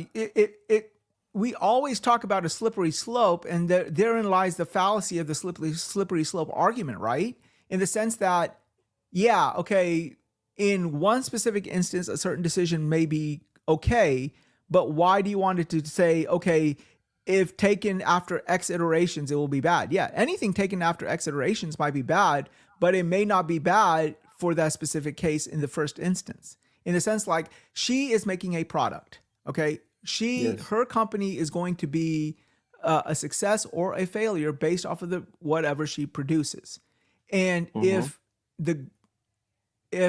her choice of team members is going to negatively impact on that, then it is in her it's her financial responsibility, I would go as far as to say, to make sure that she picks her team in such a manner that makes the productivity a better chance of the productivity even happening. So yeah, but as I said, if she's an independent so let's test developer. your theory. Let's test your theory. Let's put up the game that she's working on with this team, or the team that she. Let's test it. Wise. Okay. This is the game. This is the game that they worked on. I'm not good at this. Does anyone know? Can anyone show me how to check how many people are playing a specific game? I mean, it only has like 71 reviews, right? So I want to see the player count. Does anyone? There's no player No, count. but It's zero. you're failing to see the main thing here. Making a game is a big undertaking. The fact that she made the game is one thing in and of itself. The fact that it was not financially supported is an entirely different manifestation altogether. Now, what I'm saying is that it's not a representative of what was made. It doesn't represent what was made. The fact that it failed on every single metric, because a game can succeed on many metrics, right? Sales, player count, engagement, etc. This one failed in all of the metrics. But you see, I'm that trying does to make you not understand in any way reflect the team and the philosophy behind making it. That's what you're telling me. No, it does not reflect the team. The fact that they made the game is a success. That's insane. When you're talking about an indie developer, dude, you're talking about 20 people making a game, okay? I don't know. I can get 20 people to get there and say, okay, let's make a game. Until that game happens. One guy made Minecraft. Okay. Check the private chat. I sent you a link to validate on Steam. All right. I want to see this. Concurrent I'll players show you is the 0. current stats. 30-day average is 0. Oh my Gain is oh my Lord. god. But can you say, okay, hold on, you're trying to put this up, okay, but otherwise people I will say think I'm you're talking making shit. an ad hoc I think you're making a correlation versus Okay. causation fallacy here. Okay, just because there's a negative correlation to this doesn't mean that one caused the other. Okay, you're saying that her game Yeah, but we can't did prove the poorly. opposite. No, you're saying her game did poorly because she didn't diversify her group. Isn't that the point you're making? No, I'm saying her game did poorly because the talent of the group was not the main point of the hiring. Do you understand what I'm saying? No, you don't know that. Based on I what do know dialogue that. No, you cannot say I that. do How do you say? How because can you? what Okay, she brought so- up. Let me tell you why. Because when we're out here talking about the game, Okay. the main thing she brings up is the fact that it's a diverse group. No, and in Most fact, it's not a people- diverse group. Most people, that it's not a diverse group. Mhm. Most people or most developers would quickly brush over that and move on because that is not a main or focal point for them. You tell on yourself when you talk about, you tell on yourself by what you talk about and what you don't talk about. Okay? So if you talk a lot about pizza, you don't have to tell me that you love pizza. It's why we're always talking about why are you a PlayStation fanboy, but you're always talking about Xbox? Mhm. Because it makes no sense. Right. Right? So if you Right. sit here and all you ever talk about, we're here to talk about the video games, but what you're talking about is the fact that your team is not white. Okay, let me throw an alternate perspective here. What That's fine. if she had Gogo loves pizza. Caucasians apply, and either they declined the offer or they were not as good on paper based on their qualifications, based upon some of the African American or other minorities that she may have chosen. And you so the weren't question is that, okay, when they made their selection, it just happened to work out that they were all African Americans or whatever, minorities, whatever you want to call them. No, Wise, you weren't listening. Yeah, Let I me think rewind this for you. I think what You weren't listening. it weren't seems listening. like Oh. her main talking point was we specifically didn't hire these people based on their race. So it has nothing to do with purpose. the Okay, so she quality. basically said, okay, you're qualified, but because you're Caucasian, I'm not hiring you. That's what you're saying. Yes. She Yes. says basically because of a safe space. She values the safe space more than the actual credentials of the people she's hiring. Okay, so like I was thinking I misconstrued. I thought she just was trying to sort of like explain why her team was. Yeah, I think I get what you're saying. I think it just doesn't work in real life simply because if we apply that across the board, then everyone can be racist, right? You can just say, well, right. you know, I mean, I and so need it's my like own safe space. Right. I mean, But you know, you know what?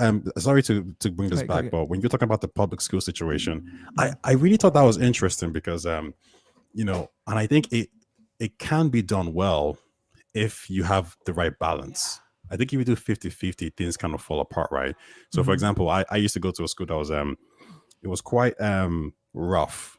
And then I moved from that school to a private school, right? And I remember when I got to that school and I was just hanging out with all these guys who were very like intelligent, very smart, very like creative.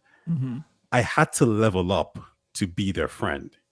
If you understand what I'm trying to say. So I actually shifted, my mentality shifted and I became a lot more productive. I became a lot more creative. So I do get what you're trying to say, because I think if you put them together, things falls apart. But if you get the right balance right, I think you'd actually gain more benefits than cons. Yeah, that's a side point. Okay, you Wow. say that. Go I ahead. like that one. It's a level up. No, go ahead, Wise. Go ahead. You say that, but again, and there's been an ample amount of papers written on this and studies done. You're more than welcome to look into the research of it, but it's yeah, you're right. If the groups were forced to intermingle and they were forced to, you know, like in the situation, do something to the effect where yeah, you had an advanced kid helping a kid who was way low and stuff, and they were like on equal footing.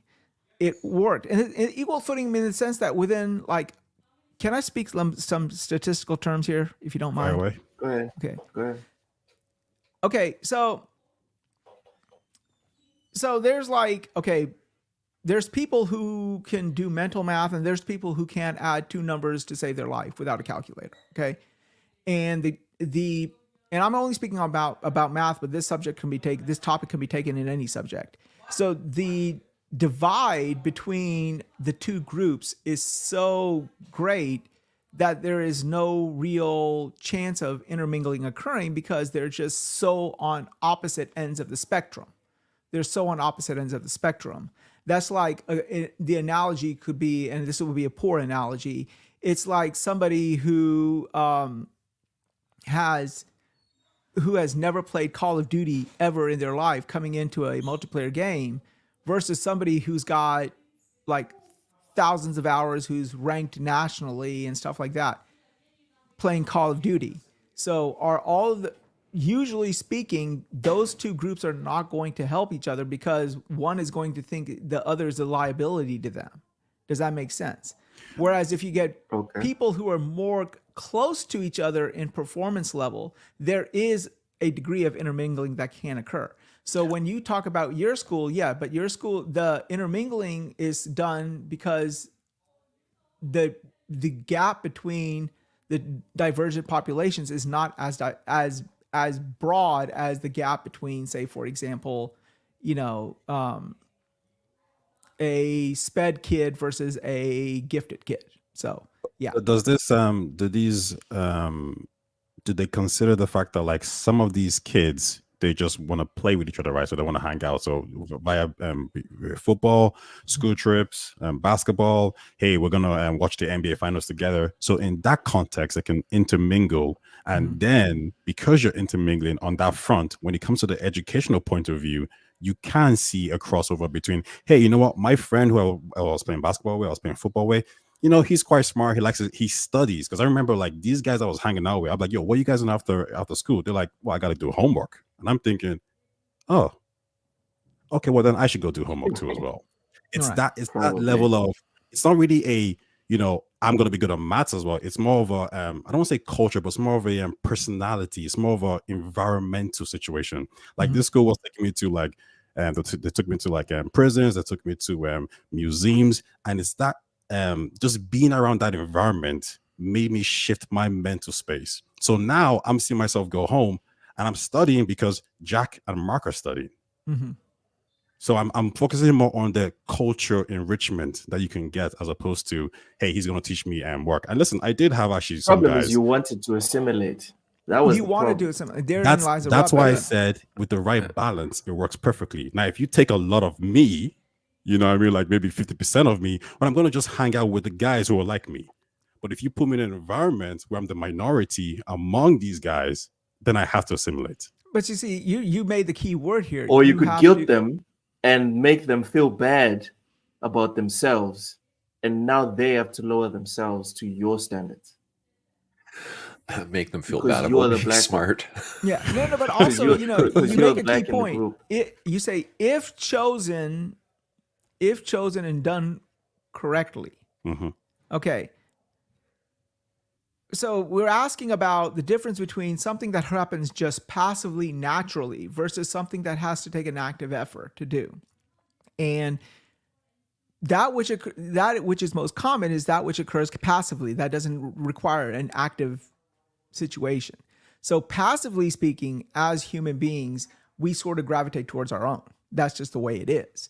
So you're talking about, yeah, if done in this situation, then it could work out. But then you're going to be facing, okay, you're talking about an exception and not really the case. No, I accept that. But what I'm saying is when we look at schools is a controlled environment that we create. So if we're already creating those environments, why don't we go a step further?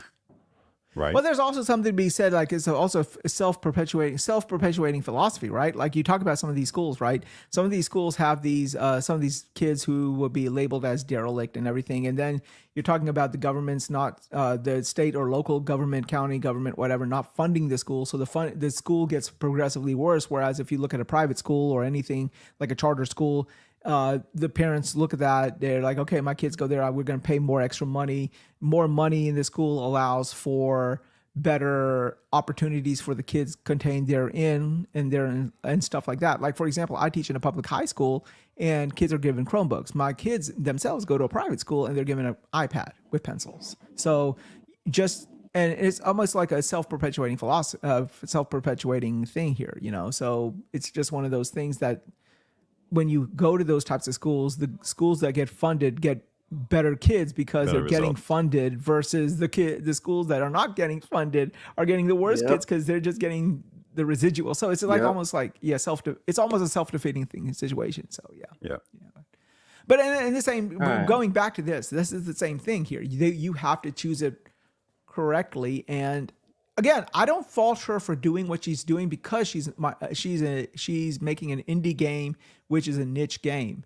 And you say that you look at it as metrics and as a failure. The fact is that, how many people start trying to make a game but abandon the idea halfway through the game, like, okay, it's too much worse. Wise. The fact that Wise. I don't care that you were effective in killing 20 puppies. I don't care. What I know is you killed 20 puppies. Don't come to me and tell me that, I instantly brought down 12 buildings. And then, was that a good thing to do? I don't care about your effectiveness in doing it, bro. I really don't. I think I'm not sitting here. I'm not talking about, it's so easy to make a game. That's you're not tethering even what I'm her talking success about. of the game. No, but you're tethering her success of the game based off of her choice of team members. So you're saying because the team members are the way she chose or the metrics she chose to use for her team members are wrong. That's all it is. It's just added salt. It's just added salt.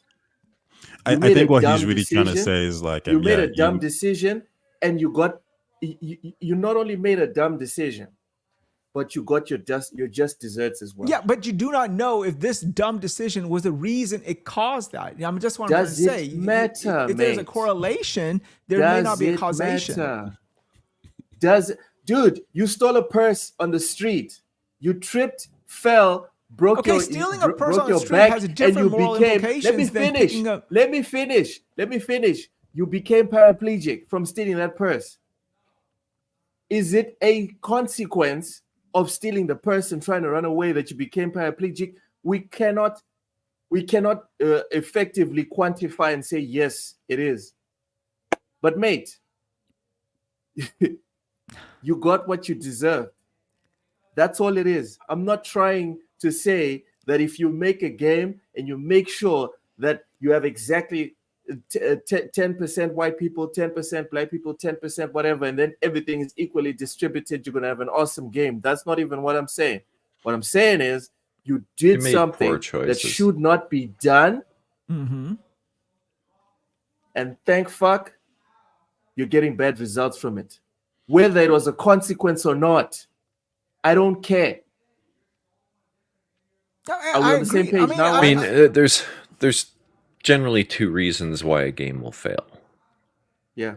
A, it's just a crappy idea, and there's no way it's going to be successful no matter what. Or B, you can have a really good idea with a really crappy team that don't know how to implement it and bring it to life in a way that's going to hit with people. That's really C, it could be a good game and a great idea, but it gets lost in the shuffle. I mean, that's because you didn't hire the right people to market it, and you didn't get the right connections to market it. And also, even if everything it happens as you're saying, Wise, and it's a good game and all this other stuff, we're all going to sit there and be like, oh, that sucks. Poor guys. You know what I mean? Mm-hmm. But when this happens, and then it fails, we're like, oh, tough tits. So basically, you wanted like what I do with my dog. Like when he pees in the floor inside the house, I rub his nose in it. Basically, that's what you're doing. Done. Done. Richie is as a good example, which sucks, but says in Canada it's the same. His sister married a Haitian.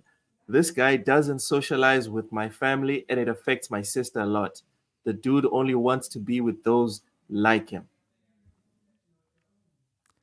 So I'm gonna go first on this one. In the African culture, when you marry someone, they say you haven't married that woman. You have married her family. The family, yeah.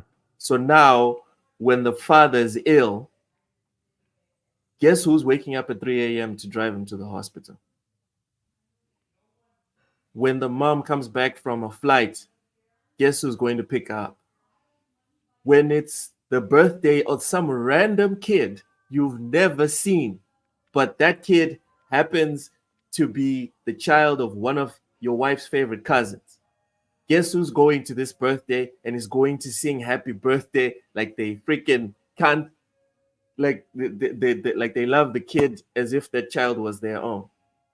That's how we do things around here. I don't know about you guys over there. No, I mean, in many ways, my culture is viewed actually to be quite reverse racist, in the sense that as Hindus, we tend to choose other Hindus, or, like, as you know, there's like 70 subpopulations of Indians in India and different dialects and stuff. So we are even worse than that. Like, we'll choose people from our subpopulation and from our caste. In India, we have a caste system, and we don't even look, especially from the old school's perspective, we don't even look above our caste or below our caste. We want somebody within our caste, and we look frowning on that. Whereas, seeing a Indian girl marry a Caucasian male or an African American male and stuff, that thing is viewed very negatively in our culture. Well, especially now it's becoming more accepted, but back in the day it wasn't. You guys do bride killings, right? Like, you guys kill honor killings. Sorry. No. It's called sati, S-A-T-I, and it's not really done anymore per se, in the sense that it's done like in these small backward villages where education has not really occurred. There's no light still, and no electricity and everything. And yes, there are villages in India that still have not embraced electricity. So yes, and in those cultures, they do what we call sati, in the sense that, and they get married, and then if the husband passes away, the bride has instead of being a widow and going to there's places where widows actually live, because the widows are taken care of so that nobody goes in and rapes them and everything like that, because this is a small village, people know everything are there. So the widow has to leave the village and go and stay in like basically a retirement home for widows, and which is in and of itself have problems. Or a lot of what widows will do is we cremate our dead, so they will sit on the funeral pyre and do what we call sati, S-A-T-I. So, and it's not done anymore as common. It's not common. Wait, they'll burn her alive. She will choose to burn herself alive. Yeah. It's not, I'm not going to say it happens every other day or anything. It's a rare occurrence, but it does, especially in these backward communities. Yeah. It's called sati, S-A-T-I. It's a religious practice. Why?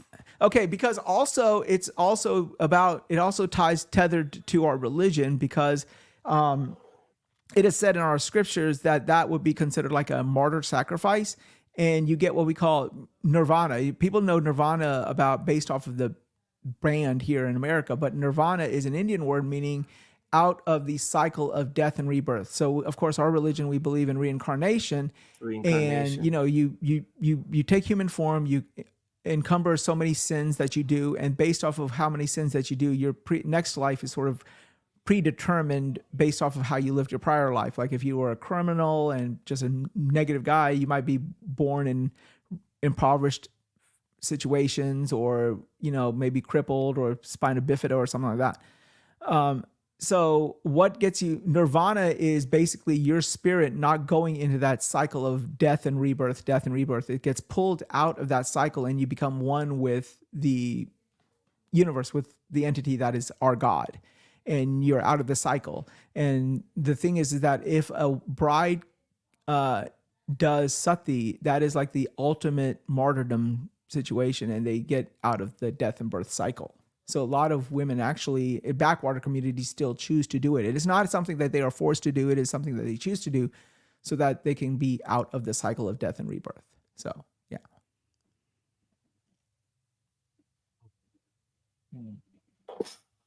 Okay. I'm telling you, that's how our culture is. Like that's what it is. I mean, you know, that's dark. And no, but you know, like you're from Mozambique, Texas, right? So we don't kill each other. You don't kill each or other. kill ourselves over our spouses dying. But you probably have learned about other. Then we move on. Bro. But there are other cultures that within Africa as well that practice other types of things that others might construe as weird, you know? So, you know. I mean, I think you find that even in Europe and the United States and everywhere. Like in Nigeria, for example, if you were a twin, so you were born a twin, it was seen as taboo. So they would kill the kids, like they'll kill the babies. So if I was born all the way back then, I would have been taken away. But I don't even think that's even like exclusive to Nigeria, right? I think that's like you can find that in different locations. I mean, they like kill both the babies. Yeah, both of them get taken out. Taken out. Look at me. Yeah, they will get taken out. But I think, you know, you're gonna find this these type of strange rituals in many different countries. Like, I mean, was it the Greeks who killed babies who were, you know, unwell or a little bit? The Spartans, yeah, Spartans, I saw that in 300. They inspected the baby and they threw it away. Those guys did not play around. I thought they were messing around. I actually Googled it, and it's true. They even used to like kill children that would develop like stutters or lisps. Yeah. Or if you couldn't walk upright, if you got like a hunch or something, hunchback, or dude, they took survival of the fittest or a different level. I mean, but I think a lot of people did as well. You know, I mean, the only thing you could say about them is that they're doing survival of the fittest, whereas maybe some of these other killings were more religious. They're more iffy. Yeah, for them it was very, about a lot more efficiency. controversial. Yeah. You know, in general, diversity even women that didn't give birth, bro. Like if you were with your wife after you get married, if she didn't give birth like after a year, you could kill her. And no one would say a fucking thing. Fuck. Well, you know, in Muslim religion, right? Yo, stop it.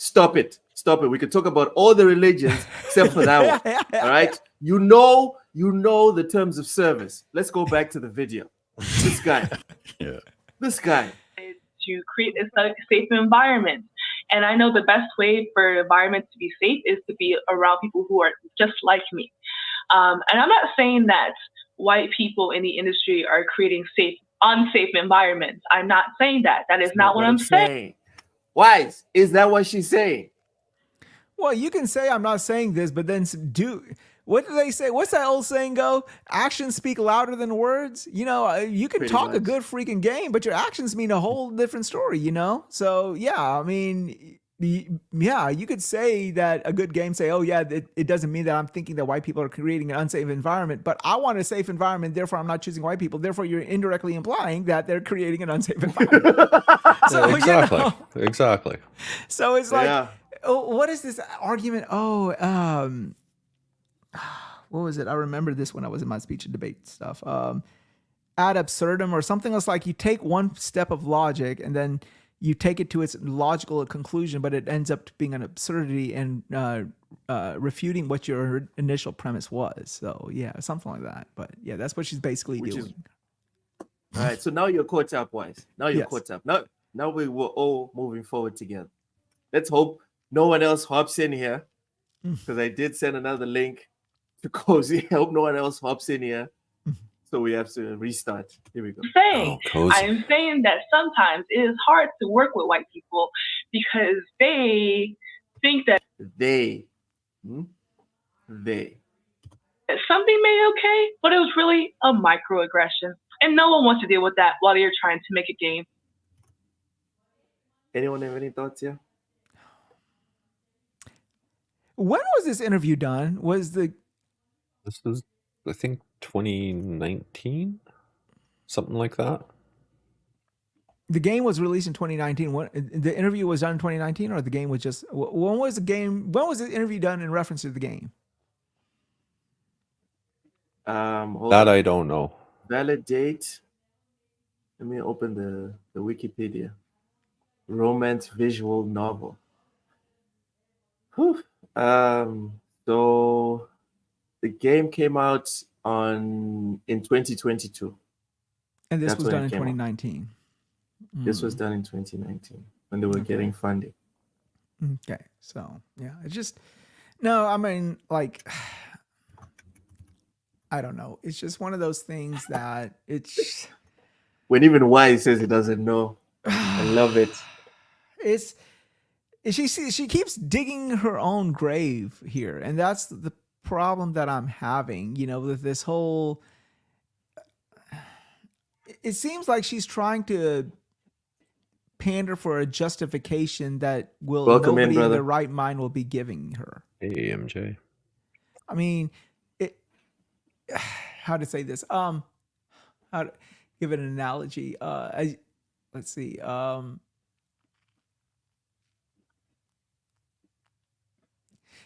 It's kind of like, okay, it's the same argument of, okay, I'm not eating healthy because I can't afford to eat healthy type situation. You know, it's like healthy food costs more.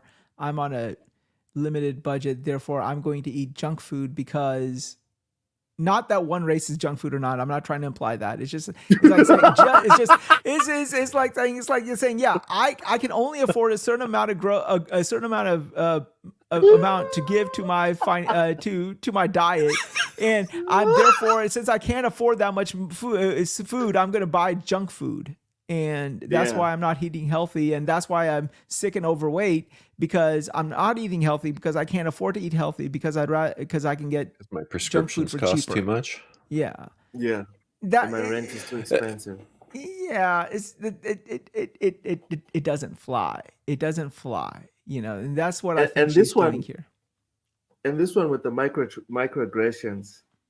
And what even is that? Can someone define that for me or give me an example? Like, Ty, I think. I mean, I hear it all the time, but he lives in Dublin. Ty, tell us what a microaggression is. Mr. Joanna Dark, welcome in. Like that just wasn't a term when I was growing up. I mean, yeah, so it's basically something that is probably unintentional, but kind of have negative effects. So, for example, let's say my friend, for example, he's Irish, and he might go to China, whatever it is, and they would see him and they'll be like, "Oh, you're Irish," and they'll like might make gestures about like, "Oh, getting drunk" or whatever it is. So it's not overtly saying maybe the N word or certain slurs, but it's certain jabs that can be seen as slightly offensive. I think that's like the best way to put it.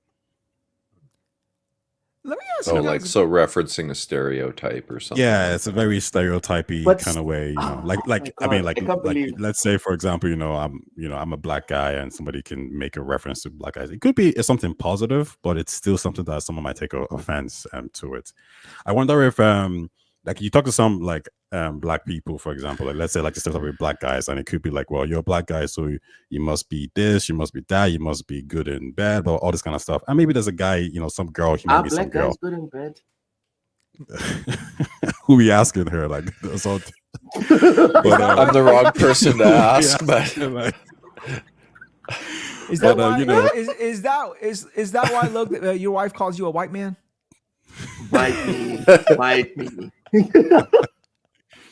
But yeah, so maybe let me ask you guys a spin on this whole situation. Okay, she has this take, and she has made a bad game, and we're saying, "Oh, okay, haha, you chose the wrong thing, and you deserve what you got." Right?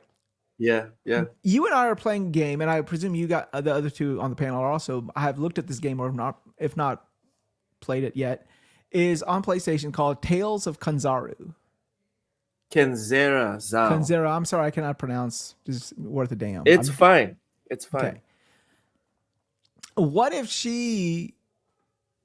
the same situation happened, but you got a game like Tales of Kanzera, which generally speaking is good? Would you have looked at this interview on it with a different light? No. The same way, and thank you for bringing that one up. The same way I shat on Final Fantasy 16 because of the connotations that the interview with the director or whatever put out, right? Where he essentially says that dragons and goblins and ogres and all this other rubbish are more believable in the Middle Ages in England than black people. Fuck him for saying that. And my reaction would have been the same if this person had made the equivalent of a Final Fantasy 16 level game and it was only black people and they were like, we have a problem with white people. My reaction would be the exact same. Because for me, on that, though, it's not the game, it's about the principle. It's not even about the product. But, it's about the principle of the thing. You know, you bring up Final Fantasy 16, and this is the thing I want to talk about with Final Fantasy 16, and I want to be careful in the words that I'm about to use here because, again, I'm not trying to justify anything here. I'm just playing devil's advocate, okay?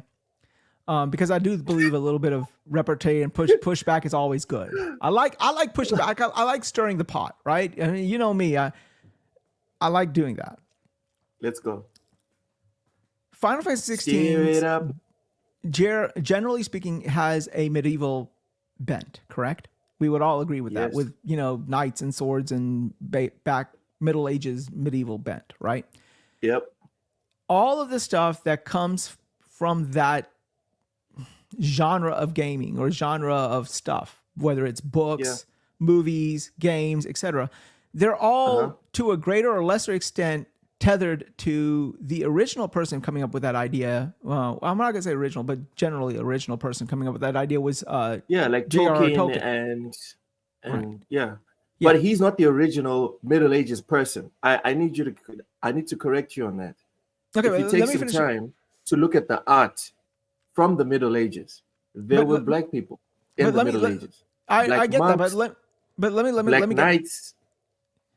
No, but let me get to my point on this. Dreadlocks and everything. But you would argue that you couldn't argue to the fact that when people say, okay, if I'm doing a medieval type game, whatever that game may be, they're drawing inspiration from Lord of the Rings, correct?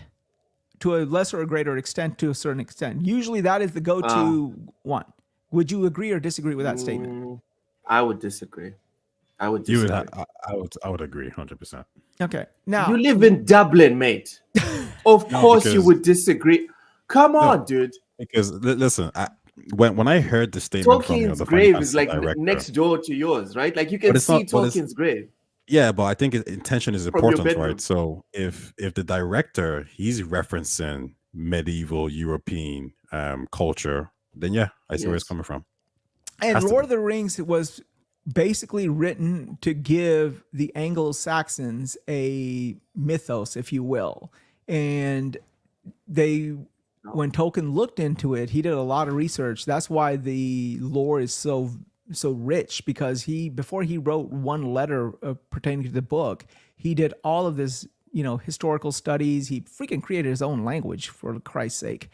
But anyhow, he used Germanic people, Celtic people, Anglo-Saxons, what's those people? The Viking people. I forgot the heritage. Yeah, the Nordic people. So that's why there was no African Americans per se in any of his novels, because it was not really geared towards that. I used to drink that Kool-Aid. No, that is a known fact. No, dude, I don't care nothing about Tolkien. But I used to read the Kool-Aid that if you looked at the the mythology of the Nords, of the Germans, and all these other guys in Europe, it's just white people. It's not true. Yeah, it's not true, but It's where's your reference? I'll bring it next week.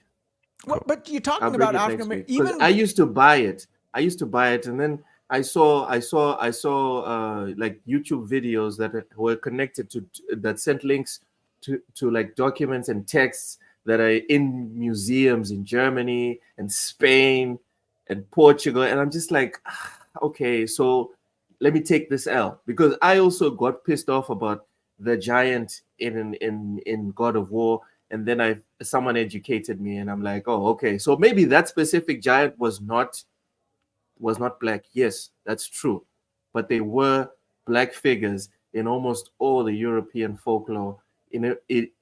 Especially, and then if we go into like the historical text, then it's even worse. If you go into like what actually happened in the real world, there's lots of black people all over Europe. Yeah, but what were they viewed as? In all the ages. But what were they viewed as? But what were they viewed as, slaves, especially in that time? Slaves. So yeah, somebody who's writing a book or whatever is not going to include the slave. Heaven forbid, when they wrote the freaking constitutions, they said an African American is a slave is only worth 3/5 of a regular human being's vote.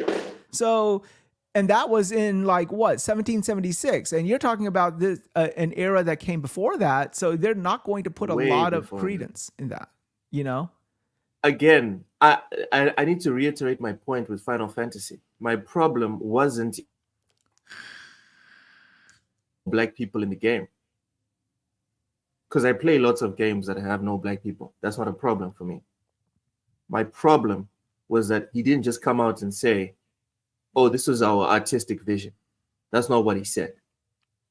He said it wasn't possible for black people to be, it wasn't believable for black people to be in that world. That's what I have a problem with. Don't be disingenuous. But right? Can you fault him for saying that? Because that's the general. Yes, I can fault him. But that's the general idea, though. Most people, when you talk about Middle Ages, bro, if you care about realism, no, Wise. If you care about realism, show me one skeleton of a dragon on planet Earth. Since you care so much about realism and being accurate to that region, forget ogres, forget demons. Show me one skeleton of a dragon. But at the same time, there's no Japanese players in there either. Right, there's no strict Japanese person in India. It's not realism. So now we agree. The issue here, I don't care that there's no black people there. Just don't be disingenuous. Do you understand me, Wise? Mm-hmm. I get that. I said, like, you're dealing in a fantasy world, a make-believe world, then why didn't you make believe this situation as well? All he had to say is, dude, this was our artistic vision. This is what we wanted to go with. No black people. Sure, you would have been better off with that explanation. I would have played Final Fantasy 16, no problem. But don't sit here. I think that's bullshit. I don't think you would have played it either way. I think if he came out and said, this is our artistic vision with no African Americans here, you still would have had a backlash on that. Would you not? I wouldn't. Because I believe in the freedom of artistic expression. Whether I like it or not depends on what the art is that you depict to me. Do you understand what I'm saying? Mm-hmm. So the movie that came out, the League of Extraordinary Negroes or something like that. I didn't watch it. It's full of black people. Like by your logic, I should have watched it because it was black people. I care about good entertainment. That's all I care about, right? Okay. I was looking forward to Final Fantasy 16. All he had to say was our vision was this, and then we made the decision. We moved on. Cool. Okay, so don't sit here and tell me that the issue is realism, because that's not what you're talking about. I can see that. I can see that. I can see that argument. You're saying, well, you're making a make-believe game, and then you're injecting realism wherever you feel the narrative meets your when it's deeper convenient. philosophy. Yeah. But isn't So it it's like, okay. it's rooted in reality, right? So Lord of the Rings, even though it's fantasy, it has its laws that it has to follow. So it's kind of like if you were to read a book like Harry Potter, for example, Yes. right? And you know Harry is using Abracadabra, all this kind of stuff. If you do something that breaks that law, well, people are gonna get upset. So if he says to me, Yeah. I'm making a game based on medieval fantasy Europe, he's saying like I'm Yes. using European culture and European people to Yes. represent this game. So I don't see him saying, hey, listen, I don't want to include this type of people because, hey, listen, he didn't include Indian people. Probably he didn't include people from Native America. He didn't include people from the Aztecs in that game. He didn't include even people from Japan, where he's from. Yeah, he included a demographic of people, Europeans. And this, when we think about medieval, now, fair enough, you can say, or we can say, hey, listen, there are black people in medieval Europe doing stuff, whatever it is, but it's the general perception is it's white. So if he says, well, that's my perception because that's what I grew up with, then that's okay. Because when I think of medieval as well, I think of Lord of the Rings, I think of white people. So Taye, right up to that point, I'm with you. That's all he had to say. This is our vision. This is what we want to do. But that is what he said, though. He could no. He said that in that setting, it's not realistic to have black people. Oh, he actually used the word. That's quote. It's not realistic to have black people in there. That's exactly what he said. Wow, that's wait, hold on, wait. Sorry, to turn this. Oh, here's a quote. He says, "Ultimately, we felt that while incorporating ethnic diversity into Valsteria was important, and over incorporation into a single corner of a much larger world could end up causing a violation of those narrative boundaries we originally set for ourselves. The story we are telling is fantasy, yes, but it's also rooted in reality." So if he's saying, yo, it's like, in this region, so exactly what I said. No. That for me, that's where he lost me. But wait, wouldn't you say that's the same thing as Game of Thrones? With the North and the Starks and all these people, but as soon as you get to the other side, then you start seeing brown people. So he's saying like in this region, this continent, it's white people. Fine, mate. That's listen. It's completely fine. And your example with Game of Thrones is cool because they ended up doing what was in the books and separating it in regions. In Final Fantasy, what he's saying is it's not realistic to have these people here in this region. It's realistic to have dragons, ogres, etc. Maybe his choice personally, me personally, I have a problem with that. I cannot make peace with that. Now, all he had to say was, this is what we wanted to do because we thought it would look better in the game. This was our artistic vision, etc., etc. It's cool.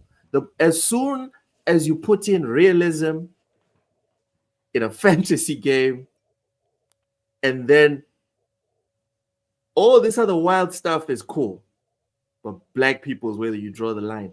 Now you have me on the sweet baby side.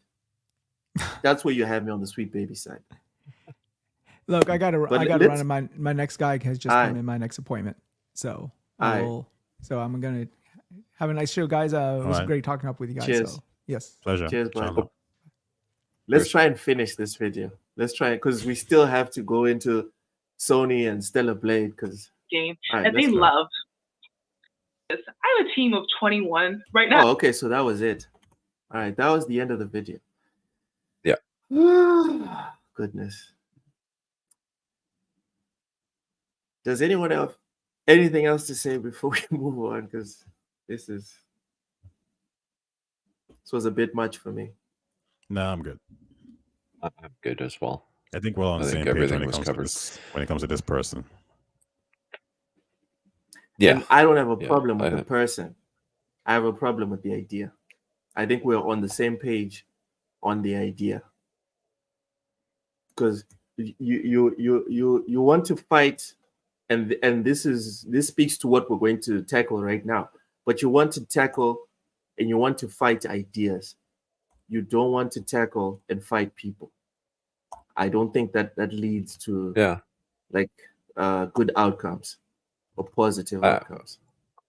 I kind of feel I feel a little bit bad for her that that's the world she lives in, where she feels the need to make those decisions in order to feel like she has a safe work environment. I feel bad on that front that that's her Yeah. life circumstances. Yeah, that must suck. Yeah. Next we have welcome to the DEI detected website. Obviously, you have here Cabrutus. They're now at almost 400,000 people that have signed up to the Steam curator list. Wow. Ty, when this whole thing's kicked off, Mental and Ty and everyone else in chat, I have to be honest here. When this whole thing kicked off, I was like, Cabrutus is my guy. I am 100% with Cabrutus. I stand for what he stands for. This consultation stuff needs to get out of gaming. It doesn't give us good results. And then you had the whole website, and literally like 90% of the games that were there were terrible, bad games. You could make the so-called correlation that Wise was saying you shouldn't. You could make it if you wanted, because 9 out of 10 games that were on the Sweet Baby page, trash. Okay? And then it has evolved. It has evolved, and I'm now uncomfortable with this movement. That's what I'm going to call it. I'm going to call it a movement. I am uncomfortable with it. I'm not against it, but I'm not 100% for it anymore. Taye, where are you at with this movement? I don't mind. Listen, DEI detected websites. I don't listen. I think anyone can, take their money, and if you don't believe in DEI, that's fine. That's your prerogative. So it's perfect. It's okay with me.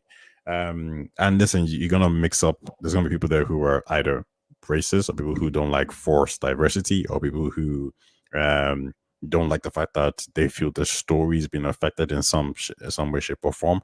And I'm actually don't mind at all. I think anyone who is thinking like this, anyone who's focusing on this, they're very minuscule in terms of actual sales of a game. I don't think these people can affect any game whatsoever. I don't even really care. I don't think Sony or any of these companies are saying, hey, listen, this is going to affect our sales. I think they do absolutely nothing. That's not to say they shouldn't do something. Do what you want to do, but they're not going to have an impact on the industry. All right. Mental, how do you feel about the whole Cabrutus and DEI detected website and the movement in general? Say the exact same thing. I'm going to keep that same energy. To quote, I think it was Crap Gamer that said that about something, I can't remember, way back when, but it's a bit of a meme. I'm going to say exactly the same thing I said about SBI in the first place, and that is that they have every right to have whatever agenda they want to promote and do, and they have a right to exist and have their ideas and their opinions on anything that is worth having an opinion on. That's basically where I stand on it. My views on this whole thing have changed a bit too over time, to be honest. At first I was, like you, Loke, where you look at the games that SBI had been involved in, and they are all not great, or they all had issues, or I had issues with the games long before I knew anything about Sweet Baby, right? I would play the games and I'm like, this is not like what I was expecting, or it's not in the same vein as what previous iterations of the games were. And I mean, for me, it was Spider-Man 2 and God of War Ragnarok. I mean, God of War Ragnarok, to me, it turned into average guy of war, right? Like, he just... oh, my Lord. It wasn't... Not the God of War. It wasn't God of War anymore. It was, I'm all deep in my feelings, and, it just kind of...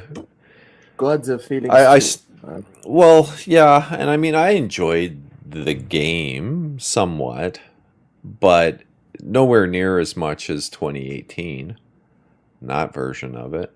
And probably arguably not even close to God of War 3, which was my first exposure to God of War, where Kratos was just a badass, god-killing machine, right? It was a different character, and he's been nerfed a little bit over time, but the difference between Kratos in 2018 and Kratos in Ragnarok was quite significant. I don't know how much that had to do with consultation or if that was just the vision for the character. I have no idea. So, I mean, there may be no correlation with SBI at all. But the game just didn't sit as well with me as 2018's did. You know, that's ultimately what it came down to. And the same thing for Spider-Man 2. I felt like Spider-Man 2 just was not at the same level as the 2018 version was for me. And that was long before I knew anything about SBI or any of this crap. Had no idea who they were or anything like that. And then there's other examples. I mean, plenty of examples of games out there too where their involvement was, you know, advertised on their website, and there were games that just didn't hit for me. So you could probably argue there's a pattern there. Maybe, I don't know. Or it's all just one big coincidence. It's possible, you know. So, but I'm not going to say anything more than that. I'll get into other stuff as we go. But like I say, my view on it's changed a bit from where I was a little while back. But Taya, did you play God of War Ragnarok or No, I haven't. Spider-Man 2? I haven't played Spider-Man 2, but I've seen some of the clips that were a bit that some people didn't like. What did you think about those clips? You know, I those clips were meh, but I think the director was actually the most important. The interview with, I think, was kind of funny. It could have been I think it was probably IGN, and I just thought it was bizarre because he's saying, and this is why I don't even think all this sweet baby stuff matters. It's not like some corporation is forcing people. It's just these are the people who are creating games and they want to do these things, right? So he says, I'm just gonna paraphrase her. He says, I know people didn't like Mary Jane in the first game because, you know, they thought she was boring. They didn't like some of the mechanics that we gave her. So when we're making the second game, rather than listen to the audience, we said, screw that. We're going to double down on it and put her in the game. And we're going to give her, make her stronger and better, which might kind of break which might break the lore of the game. So we're saying we're sacrificing the story and the lore to prove a point that this character can save Spider-Man's and, you know, she can be strong and powerful. And I'm thinking, bro, you got it all wrong. This is not how it works. They've missed the plot. When I was watching Kill Bill, I wasn't thinking, oh, you know, this you got to force this woman to do X, Y, Z. It was just a good character, and it made sense from a story perspective. So I get the I get the anger towards Sweet Baby and all these other companies because you might feel like, hey, listen, they're the ones coming in and changing things up. However, I don't think it's really Sweet Baby. I think, you know, they give their opinion, and I'm looking at the creative director. Why are you inputting it in? And I think they want to. I think that's just a problem. Because when he said that, there was no Sweet Baby there. That was him. He just said, I want to do this. And in the end, you know, that's just what it is. These guys they have, I don't want to say an agenda, but they have the, I don't want to say politics either. They have an idea. Let's dig into the agenda. I don't want to force it in. Let's dig into the agenda. And this is when I started getting the nickname of Woke 7. Because I said, a couple of weeks ago, maybe a month ago, I said everyone has an agenda, and that's fine. It's fine for Sweet Baby to have the agenda. And speaking to this point here, are we sitting here and thinking that Cabrutus and everyone that runs with him doesn't have an agenda? No, if I said they don't. No, go ahead, Manso. Go ahead. I just finished saying they do have an agenda, right? Their agenda is obviously against what Sweet Baby and other companies are doing to video games. That's their perceived agenda anyway. I think the three of us probably agree that there's a lot more to it than just SBI and other consulting firms. They're not like the example that was just given is Spider-Man 2. The director of the game said, well, we're going to just double down on this and give you more MJ and make her more powerful. So, you know, that in itself is an agenda. He had an agenda that he pushed into the game, and that's what he wanted to do. And again, everybody has a right to have their own agenda, their own biases. That's what makes the world interesting. Everybody's different. We all want to accomplish different things with whatever it is we're doing. And I don't see that as a bad thing. We may not all agree with it, but that's where voting with your wallet comes in. Just don't buy the games. And that's why I think their site is fine. If there's near 400,000 people that won't buy those games, great. You're making a statement for your agenda. Go for it. Do what you want to do. I look at that list. I own a lot of the games that are on that list. So there's a few stinkers there, man. Like Forspoken was just, I got a few hours into it and that was that. I was glad I only paid $20 for it, put it that way.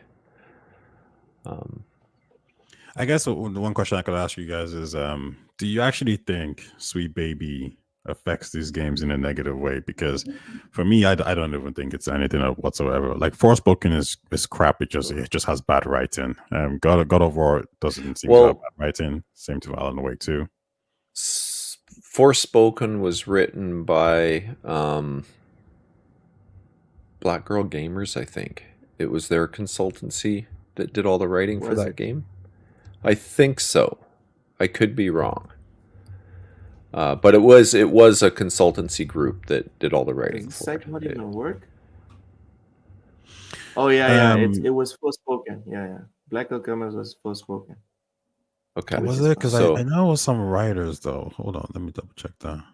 See? Forspoken was That's what it written says, by yeah. Todd Stashwick, Allison Reimer, No, Gary Wither, we're talking and about Amy Hennig. we're talking about the consultancy that consulted on the specific. Oh no! game. I mean that. I get what you're trying to say. I'm saying that like Yeah. I don't think them being involved actually changed anything. I think the writing was still trash. I think these consultants they talk and they say certain things and they say, okay, change this, change that, but it doesn't. I don't think it affects the game materially. I think they just fact check certain points.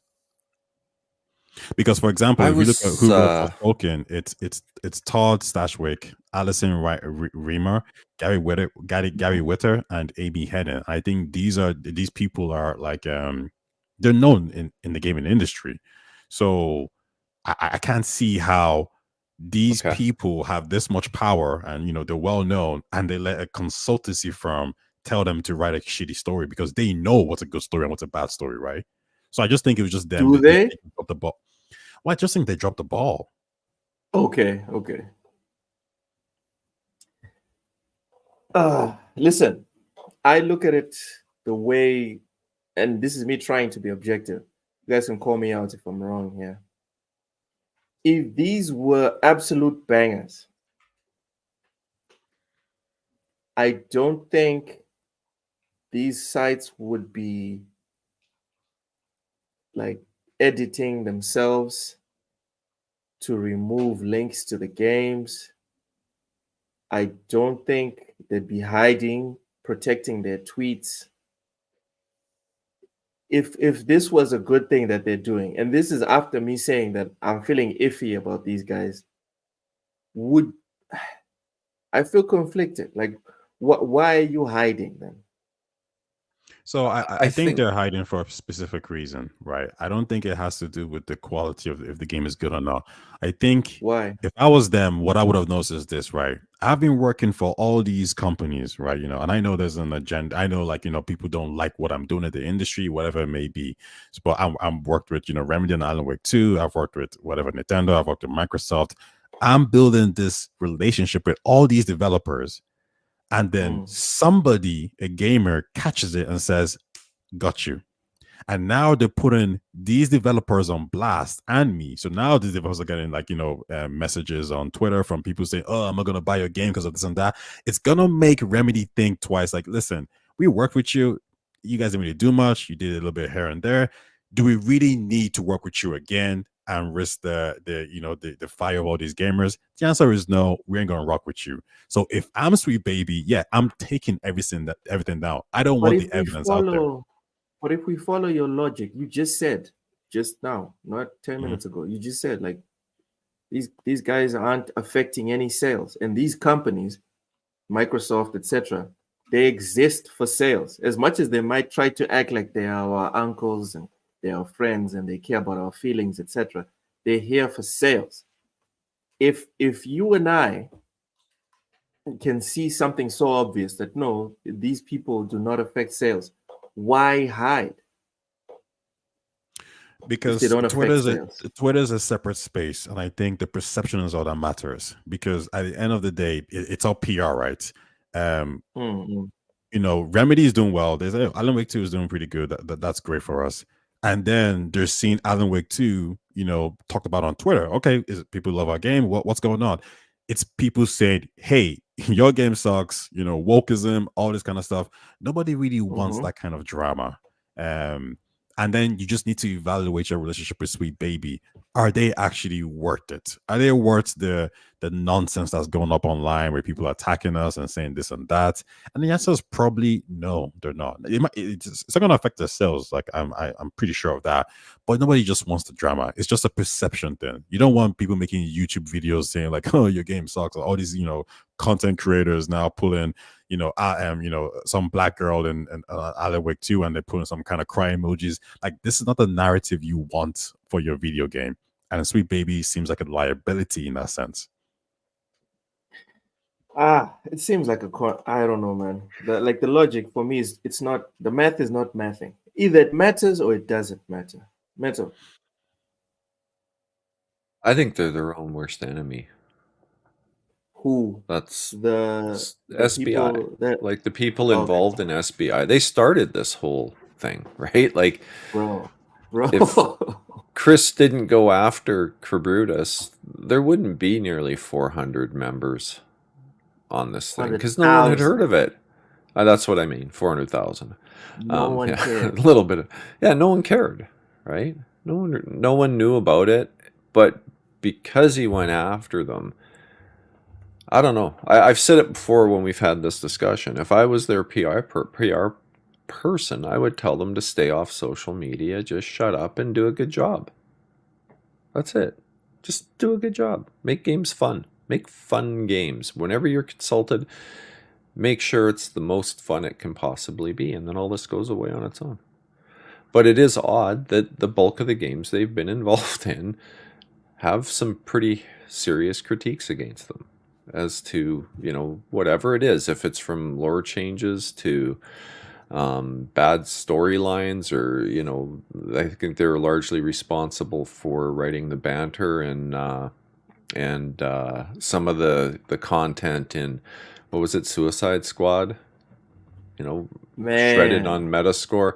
Things like that aren't helping their case, so just do better. That's the message ultimately. Like I say, I have nothing against them and what they want to try to accomplish in life. That's great. Do what you want to do. It's just they got to do better so that the stigma goes away.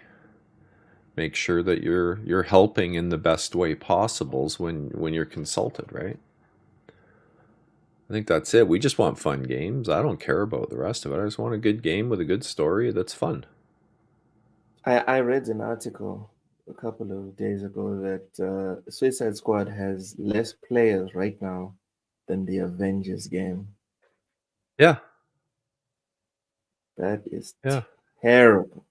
Like, no, a massive flop. Massive flop. And the reason is that, Warner Brothers is at fault here, obviously. I mean, the way the game was done, I can understand why fans of the DC universe would be upset. Everything I've heard about, I haven't played it. I'm not spending money on it.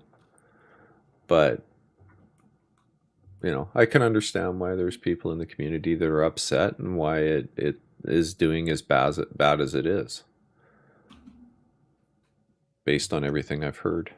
So I don't know. That's where, you know, SBI was a contributor to the story and the writing and everything in there. It was signed off by Warner Brothers, though, as yeah, this is good. Let's do this. So it's not just SBI. Yeah. I think it's reductive thinking to say it's just them. Yeah. But hey, man. But I can understand again why this group exists. You know, why the website exists. When the win comes in, mental. When something good happens, everyone is quick to raise their hand and say, I was a part of this. Yeah. When it's bad, all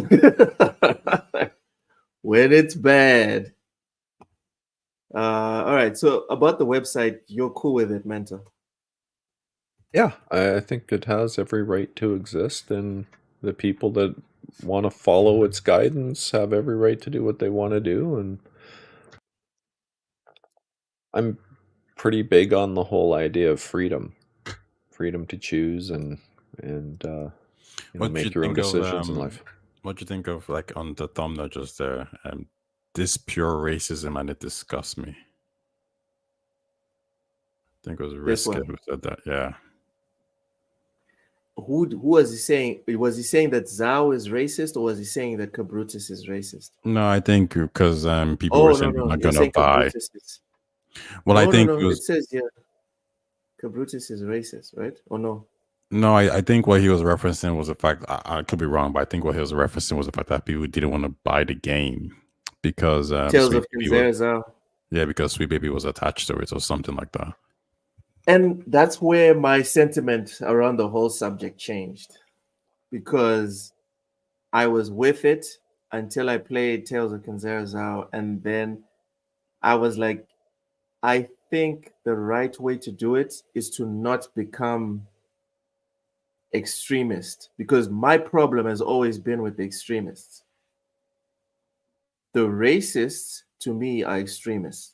So the white guys that were like, oh, black people are this. I want to stay as far away from those people as possible. I also want to stay as far away from the people on the other side saying, oh, white people are this. For me, then I'm like, oh, okay, I'm trying to stay away from you. And then if I see a woman that says, oh, all men are this, then I'm like, okay, extremist. For me, as soon as you're an extremist in anything, I'm out. There's something wrong with you. And these guys, for me, the whole Cabrutus movement and whatever, it seemed centrist. It seemed, just let us do what we want to do. You know, we just want to play games. We want to look at tits and some ass. And if you don't want to, you don't have to play Stellar Blade. You can just go play something else.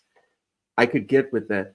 But then when it becomes all games that have black people, all games that have diversity, and then I'm like, you're turning into the devil.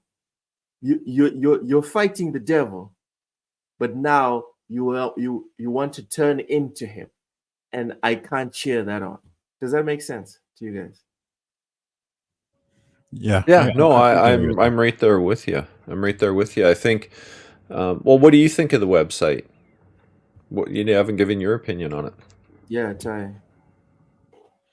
Me, I think it's fine. I think it should exist. I mean, if someone wants to create something and say, "Hey, listen, these people are attached to this game product," yeah, that's fine. I just don't think it's gonna have any effect whatsoever on any sales. I don't think Tale of Kanzara did well or did worse because of this website. But I think it, I told you, which was the drama, right? Because he knows, for example, that maybe isn't going to affect the sales. But now, rather than people talking just about the game, they're talking about Sweet Baby being attached to the game. So then the question is, for his next title is it worth that drama? And yes, that's probably no. Damn. You're telling me the next Tales of Kanzara game needs to not be attached to Sweet Baby? Not that it doesn't need to or not, but someone's gonna say, "Hey, listen, we worked with these guys. Do we really need them? Probably not." That's number one. Number two, I want this like he's probably going on Twitter saying, I'm people positivity about my game for the last couple of weeks. Yeah. As soon as Yeah. people found out it was attached to Sweet Baby, they were all talking about this. He's thinking, why are the mentions not about, the struggle, my gameplay. family, the gameplay? It's all about Sweet Baby and racism and stuff like this. And nobody wants that. You don't want your game to be attached to this kind of like drama. It's like Twitter bullshit, right? It's just like, culture wars. So if you can avoid that, then yeah, avoid it 100%. Bento, what do you think about that?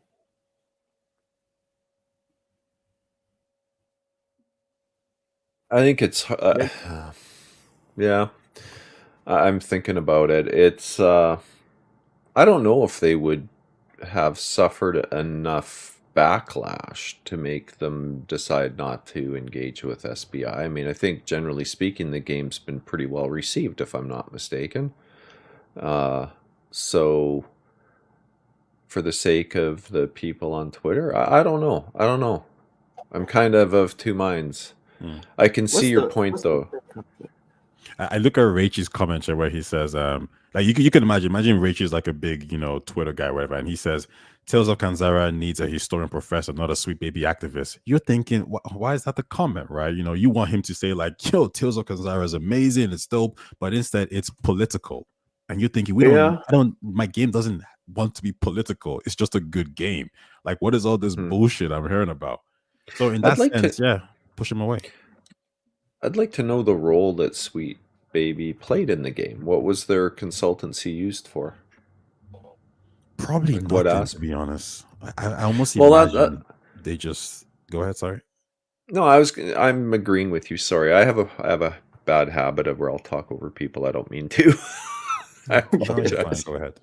It's my inside voice coming out loud. But I agree with you. Like, I'm questioning what role they played because I'm trying to imagine in my head what role they played, and I can't think of one. And okay, well, my final conclusion on this one, and again, this one also made people start calling me woke 7, whatever, is to your point, Mental, about what role they played. Is the game good? Because that's why we're here. And all this talk about agendas, guys, every game that has a story campaign has an agenda. Every single game that has ever been made had an agenda. You either agreed with the agenda, or if you disagreed with it, they put it in such a way that you found it acceptable. So my problem is not that Forspoken is the way the fact that it's a female protagonist and she is rambunctious or whatever. It's the execution. Exactly. The same way Mental's problem really is not even that God of War is moody and old, because age happens to all of us. It's the way they did it. It's the way you do it. That's the problem. Alan Wake 2. I memed on the fact that, of course, Alan Wake is not the protagonist of his own game. It's 2024. I memed on it. But the real thing that got people not to fall in love with the game, of course, it won a whole bunch of game awards and whatever, but the concurrent player count, even at the launch of the game, wasn't great. According to the last articles that I've read, the last few articles that I've read, it's still in the red. It's still not profitable. There's a reason. It's not because there's the male protagonist whose name is on the cover is not the protagonist. That's not the reason. It's because it is a subpar product. So as human beings, we always look for why. Why is this shit? So And why did it it's- get? Didn't it get like a 91 meta? You're saying of it's a course. subpar product? I was gonna It is a heavily subpar. disagree. I was just like, let me just not It say is a it. subpar product. It is a subpar product. And according to the people that matter most, the people that buy games, hate No, it or because- love it. So why do you think it got such high ratings then? It's a good game. Because it ticks all the boxes. So you're saying There's it's games- because there's a there's- political agenda in the gaming media, they rated it high. Again, And this game ticked those boxes? Everyone has an agenda. Yes, everyone has an agenda. And when a game shows up that ticks all of your agendas, you're going to give it favorable ratings. It just is what it fucking is. I didn't know that I had an agenda with Tales of Kinzera. I didn't know. I was just looking forward to playing a good game that Well, had an interesting I knew you story had an agenda. in Africa. Dude, all right, fine. Maybe I had a little bit of an agenda, all right? But I didn't think I was going to leave my experience with Tales of Kinzera and be like, this is a near masterpiece, a side scroller. You know how much I dislike side scroller. I didn't think that I was going to have that reaction playing Tales of Kinzera. But that's because the game spoke to me, right? But I'm not crazy. I'm not someone that's insane, right? I love Football Manager. I love Metal Gear Solid. These are games that have not been 1000% embraced by the gaming community over time. And I have made peace with that way back in 1996 or 7, when I first figured out that, oh, I like a lot of stuff that a lot of people don't like. And I made peace with that. I moved on. Alan Wake, same thing. Did you play it? This tickled every. I didn't play it. I saw enough from like trailers, and I saw some gameplay, and I was like, I'm good. But I played the original Alan Wake, and I enjoyed it. It was fun. I didn't like what I saw in this one, and I'm one of those guys where it can be full of trash on the road. I just finished having an energy bar, and I'm driving. I'm not going to chuck it out. I know it won't make a difference, but I will not do it. So when I saw Alan Wake 2, I was like, oh, this game, it tickles all the boxes. So I'm sure it's probably going to sell, but it doesn't do it for me. And I moved on. And little did I know that people weren't going to buy it. It was going to get all the awards in the world. But it was a year later, or almost a year later, months later, and still in the red.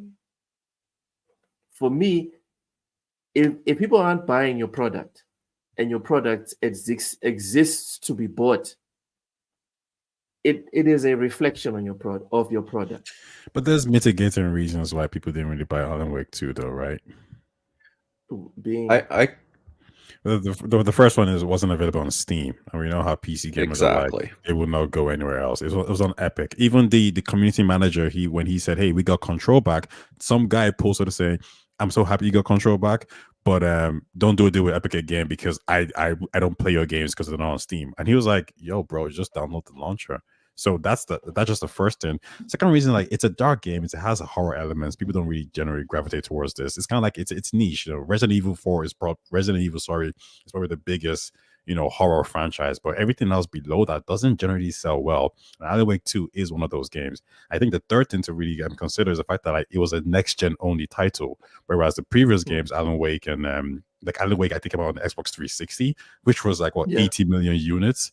Whereas with Alan Wake 2, it's just a PS4, Xbox Series X, and also PC. Whereas you're pretty much ignoring the PS4 and the Xbox One, which is a huge install base.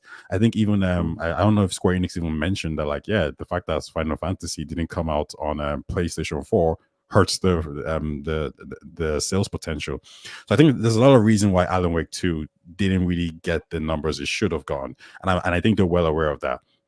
They would have probably Maybe loved with it. time. I think the number one thing is it's not on Steam. And Maybe. PC gamers are fickle. Very, very. Yeah, it's I can You say guys that do not because mess I'm a around. PC gamer. You guys do not mess around. The whole Helldivers 2 thing. They're crazy. Oh, exactly. Damn. You guys do not mess around. Ty, have you seen what's happening with Helldivers 2? Yeah, I think Sony is messing up. Initially, I think the first couple of steps I was thinking it's not that big of a deal, but I don't know who's in charge of that whole that rubbish right there. It's complete disaster. Like, I'm going to have to change my usual gamers are spineless rant, because I usually have a rant about gamers are spineless. I'm going to take it back. Console gamers are spineless. That's who's spineless. Why? On PC? What's wrong with us? Oh, dude. Console gamers, it doesn't matter what happens, dude. Whether it's crazy monetization schemes, whether it's broken games, no matter what it is, console gamers, they're just going to buy it and move on. It's just going to happen. PC, I was of the mind that the whole Helldivers thing was going to blow over, and guys like Mentor would just freaking create a PSN account and move on. But y'all are petty, Mentor. You guys. I said it on Friday. I said it on Friday in the show that there's going to be a backlash. I didn't believe you. Yeah. Well, that is wild. People are willing not to play the game. Mm-hmm. That is, like, in my mind, that doesn't fit. Gamers that have the self-control, the self-respect to say, oh, this doesn't serve me anymore, I'm going to put the controller down and move on with my life. I can't think of, besides me and a couple, like a handful of gamers that I know personally, these are the only people that have the self-respect to do that. Most gamers, I just had, like, in my mind, an image of gamers that had like a handcuff on one hand, handcuff on the controller, and they can't do anything. As I have to buy, I have to play, I can't do anything. Oh, they delisted a game and they made it unavailable. So on the free service, so they could then charge me for the remaster. I have to buy it. This is the 7th re-release of the same game. I have to buy it. It's fine. That's the image I had. Now I know, okay, that only applies to console games. That's why I always say, like, Sony, if they really want to make inroads on PC, they have to start going day and date, because PC gamers are fickle. We don't care. If I've waited a year or 2 years to play a game, it's old news. So I don't need to run out and buy it right away. I can wait another 2 years. I don't care. I'll wait till it's in the cheap bin. It makes no difference to me. That's just the reality, and that's what most PlayStation fanboys don't get. That they don't understand that on PC, Xbox and Nintendo. Well, yes, but Microsoft figured it out and realized they needed to go day and date and not try and sit with their games for 2 years, pretending that they're going to get such fanfare on the release, because, dear Lord, everybody needs to have our games, right? That's sort of where Sony's at in their own head right now. They're believing their own press, and it doesn't work on PC. It just doesn't work, because we don't care. There was more games released on Steam last year than there was for Nintendo, PlayStation, and Xbox combined. There's always something else to play. Yeah. That's the reality. And, you know, if I've waited 2 years for a game to drop on PC, I don't care. I'll wait another 2 years. Doesn't matter. Because it's old news. And I'm not going to pay big bucks for old news. That's the reality. Ever since you put me on to GG.deals, fudge, man. No doubt, right? Wild. The prices. No doubt. PC gaming, the prices, it feels like I'm stealing. Yeah, you never see these types of prices on on thingy on console. No. And if you add it all up, right? Okay, consoles, you're buying a PlayStation, you're buying an Xbox, right? For going US prices, there's $1,000. So you got to spend $1,500 US to get a really good PC that will blow both those consoles out of the water. Right? That extra 500, okay, you're paying for Xbox Live, you're paying for PSN access. Well, that's already over $100. So now that difference is down to what, 300 and something dollars? Look at the game prices. You're going to make that up in no time. That's just the reality. Like the advantage of console is there if you're staying to one console. Sure, I can see where the value game works, but now that all games are going everywhere, there's no argument against PC anymore to me that's valid. Other than, you know, the convenience of console gaming where it's plug and play. That's always going to be in console's favor.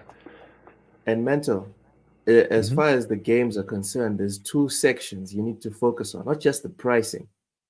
When you buy a game on PC, you have bought that game. Yeah. Whoever bought Metal Gear Solid 3 and now the disc doesn't work, that's it. Yeah. So yeah.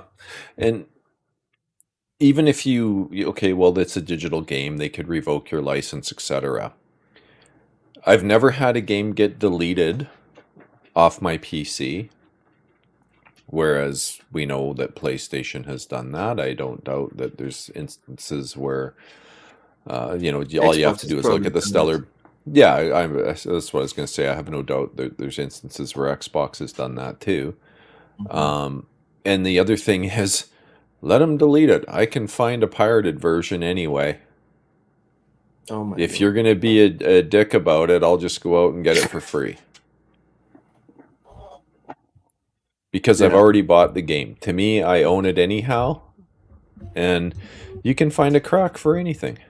That's just the reality. You can take the game that you bought legitimately, crack it, and it's yours for life. Done. Or buy your games from GOG. There's no DRM on GOG.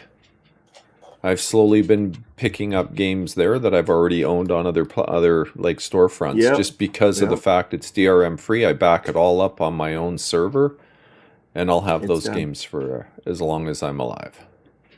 Yeah. PC is true ownership. Console is until they decide to delist it or whatever. Or you get banned on your account or whatever, right? You lose your account gets banned and you lose your entire library. You no longer have access to it. That's not going to happen on PC. Like I said, so they could ban your Steam account. You could go out and find those games that you purchased legitimately. What about my achievements? I don't care about achievements. I mean, yeah, if I play No, I actually do not care about achievements whatsoever. I think I never understood people's obsession with them. Yeah, I screw the both I of don't you. care. Right. I mean, there's achievements on Steam. I don't care. Like uncultured, both of you, uncultured. Yeah. I don't look maybe I'm weird. I don't look at finishing a video game as an achievement. Like it's not an achievement I need to brag about, right? Like yeah, it's a video game. I'm there to have fun. We played video games for I did for decades with no such thing as an achievement. So even the whole idea of 100% in a game it's crazy to me. Like, why do I need to go do all these extra things to get in the achievement? Well, I'm not a completionist.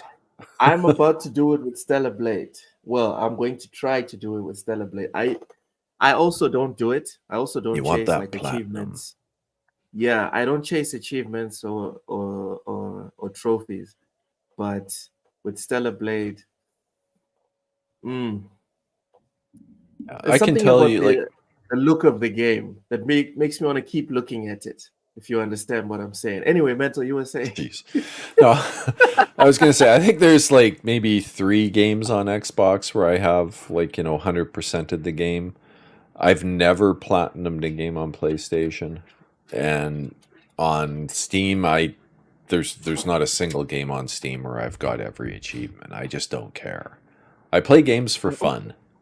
I don't want it to be a second job. But it's also fun to get the platinum. Sure, like but if the game loop is awesome, why would you not get the platinum? I don't understand. It's for me, I would look at it as part of the game itself.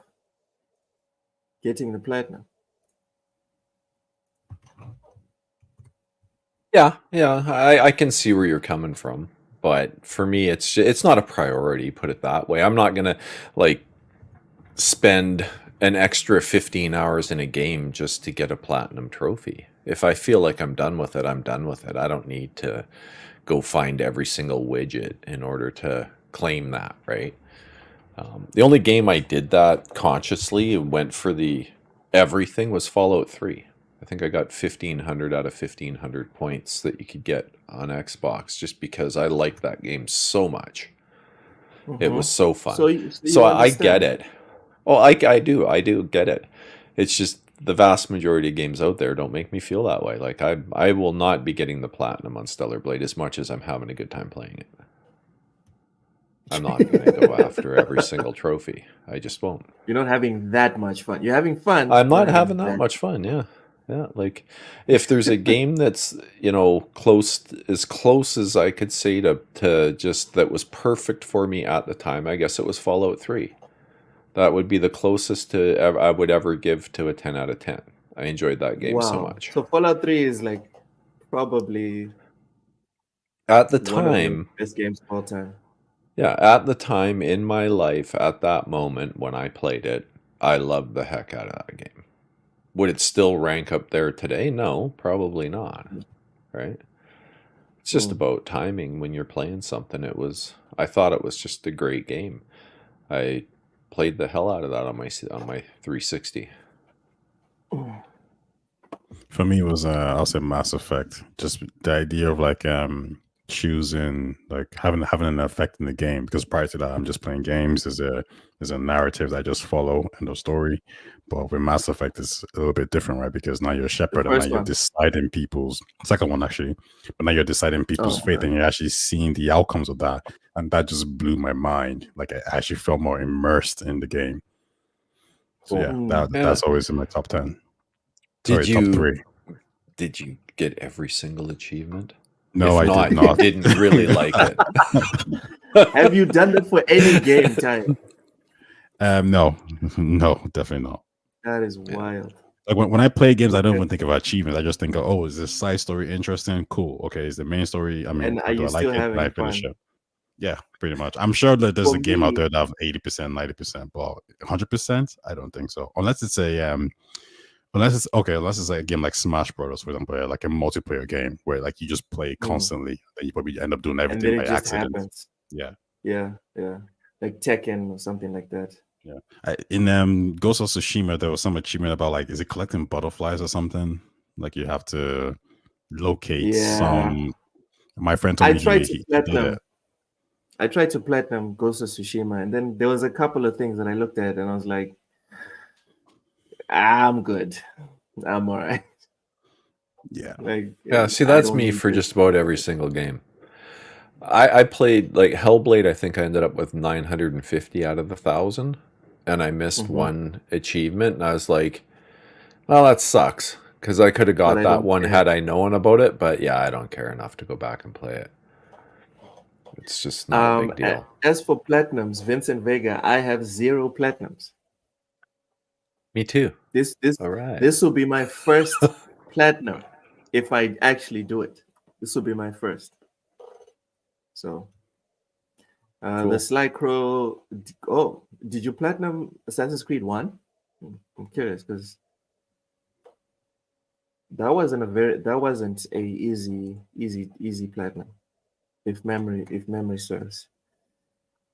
Anyways, gentlemen, we have come finally to the end of the Sweet Baby arc Oh, of the one thing I wanted to Sunday say. podcast. What? One thing I wanted to say on that. Part of Oh, my change of heart on some of this stuff has to do more with having watched the entirety of Kim Belair's presentation at GDC, where there was a lot of clips taken from it. okay. So watching the whole thing changed Mhm. my point of view somewhat.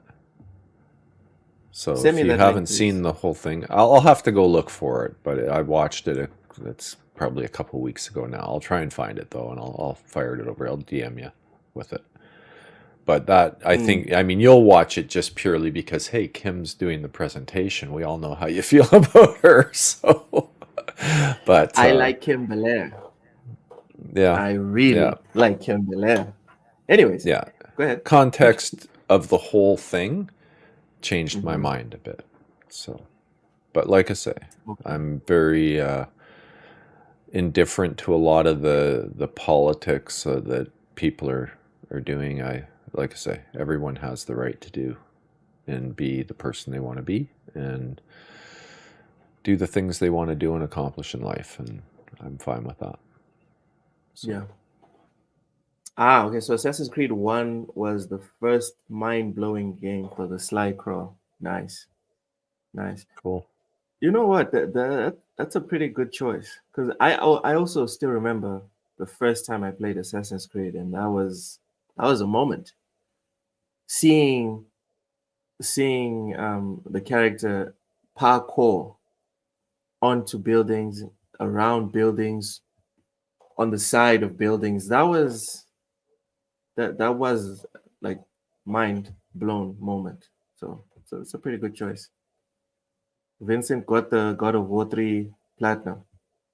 All right. All right. So that's the end of our Sweet Baby arc. We can resume normal Sunday business starting next week. Nice. If nothing happens with the whole Sweet Baby and political thing. All right. There's always something happening.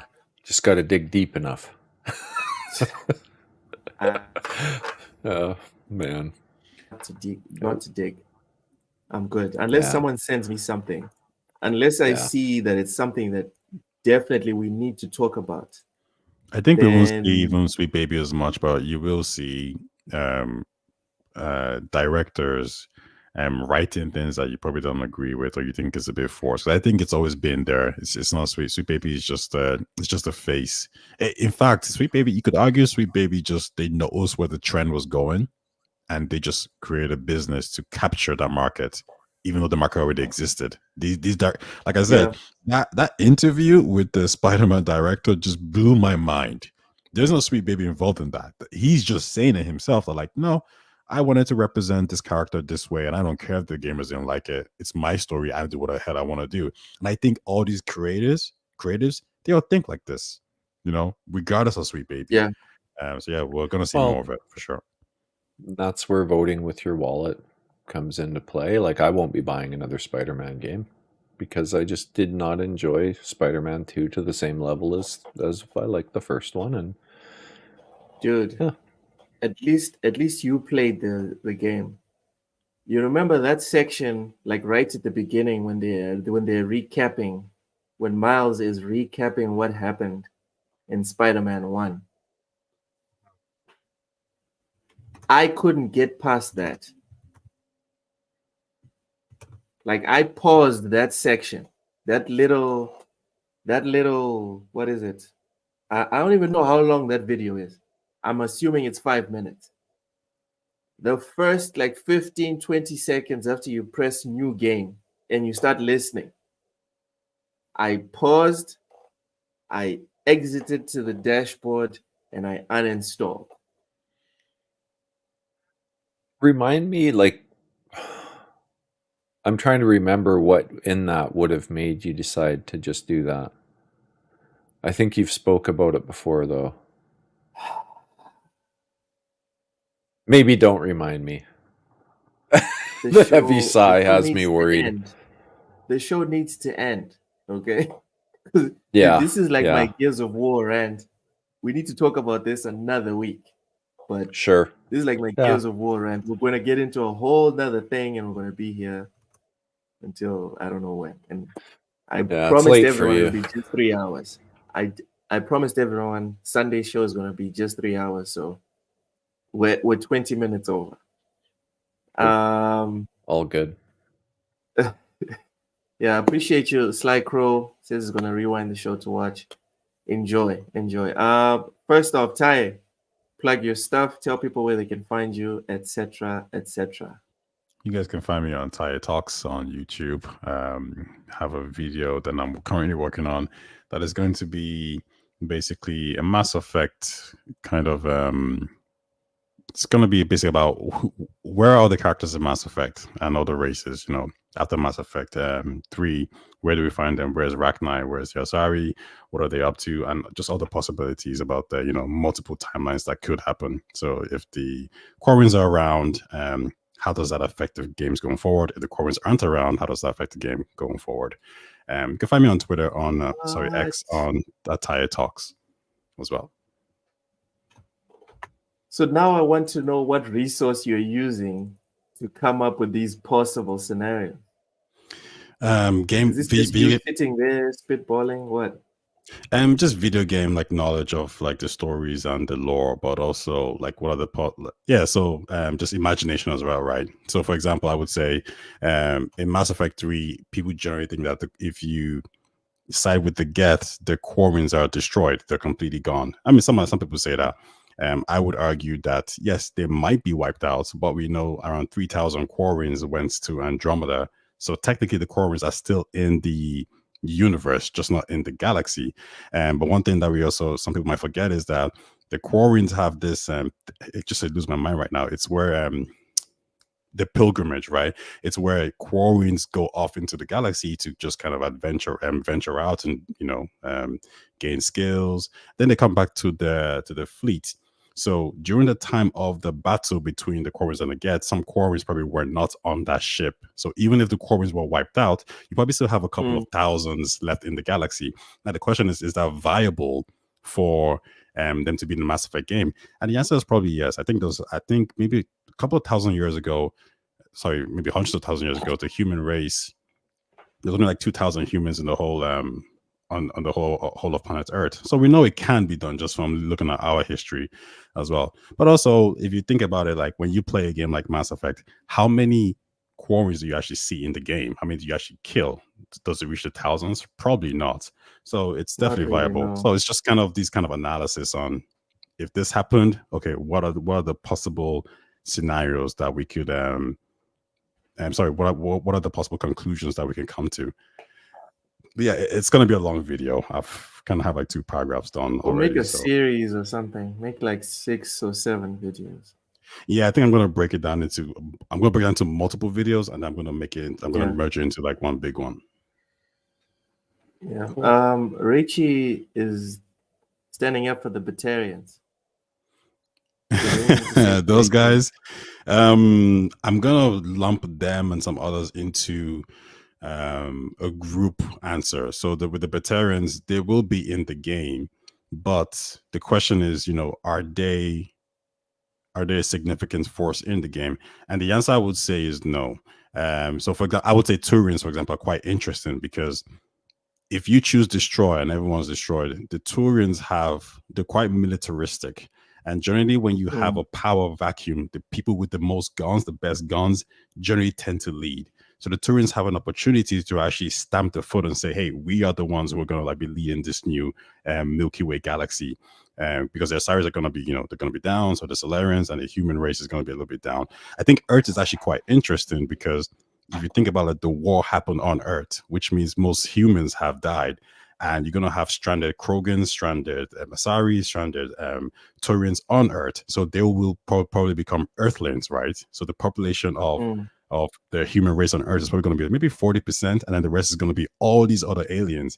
So the Cerberus combat, the Cerberus grow because now it's like, hey, we don't want these aliens, these whatever migrants, in our country /Earth. So there's different ways you can look at it. And you can apply real life politics, what's happening, across the world right now, to what could happen in Mass Effect. But that's generally what happens in Mass Effect, right? It's telling you stories that are quite analogous to what we could do on planet Earth and what is happening on our planet. Okay.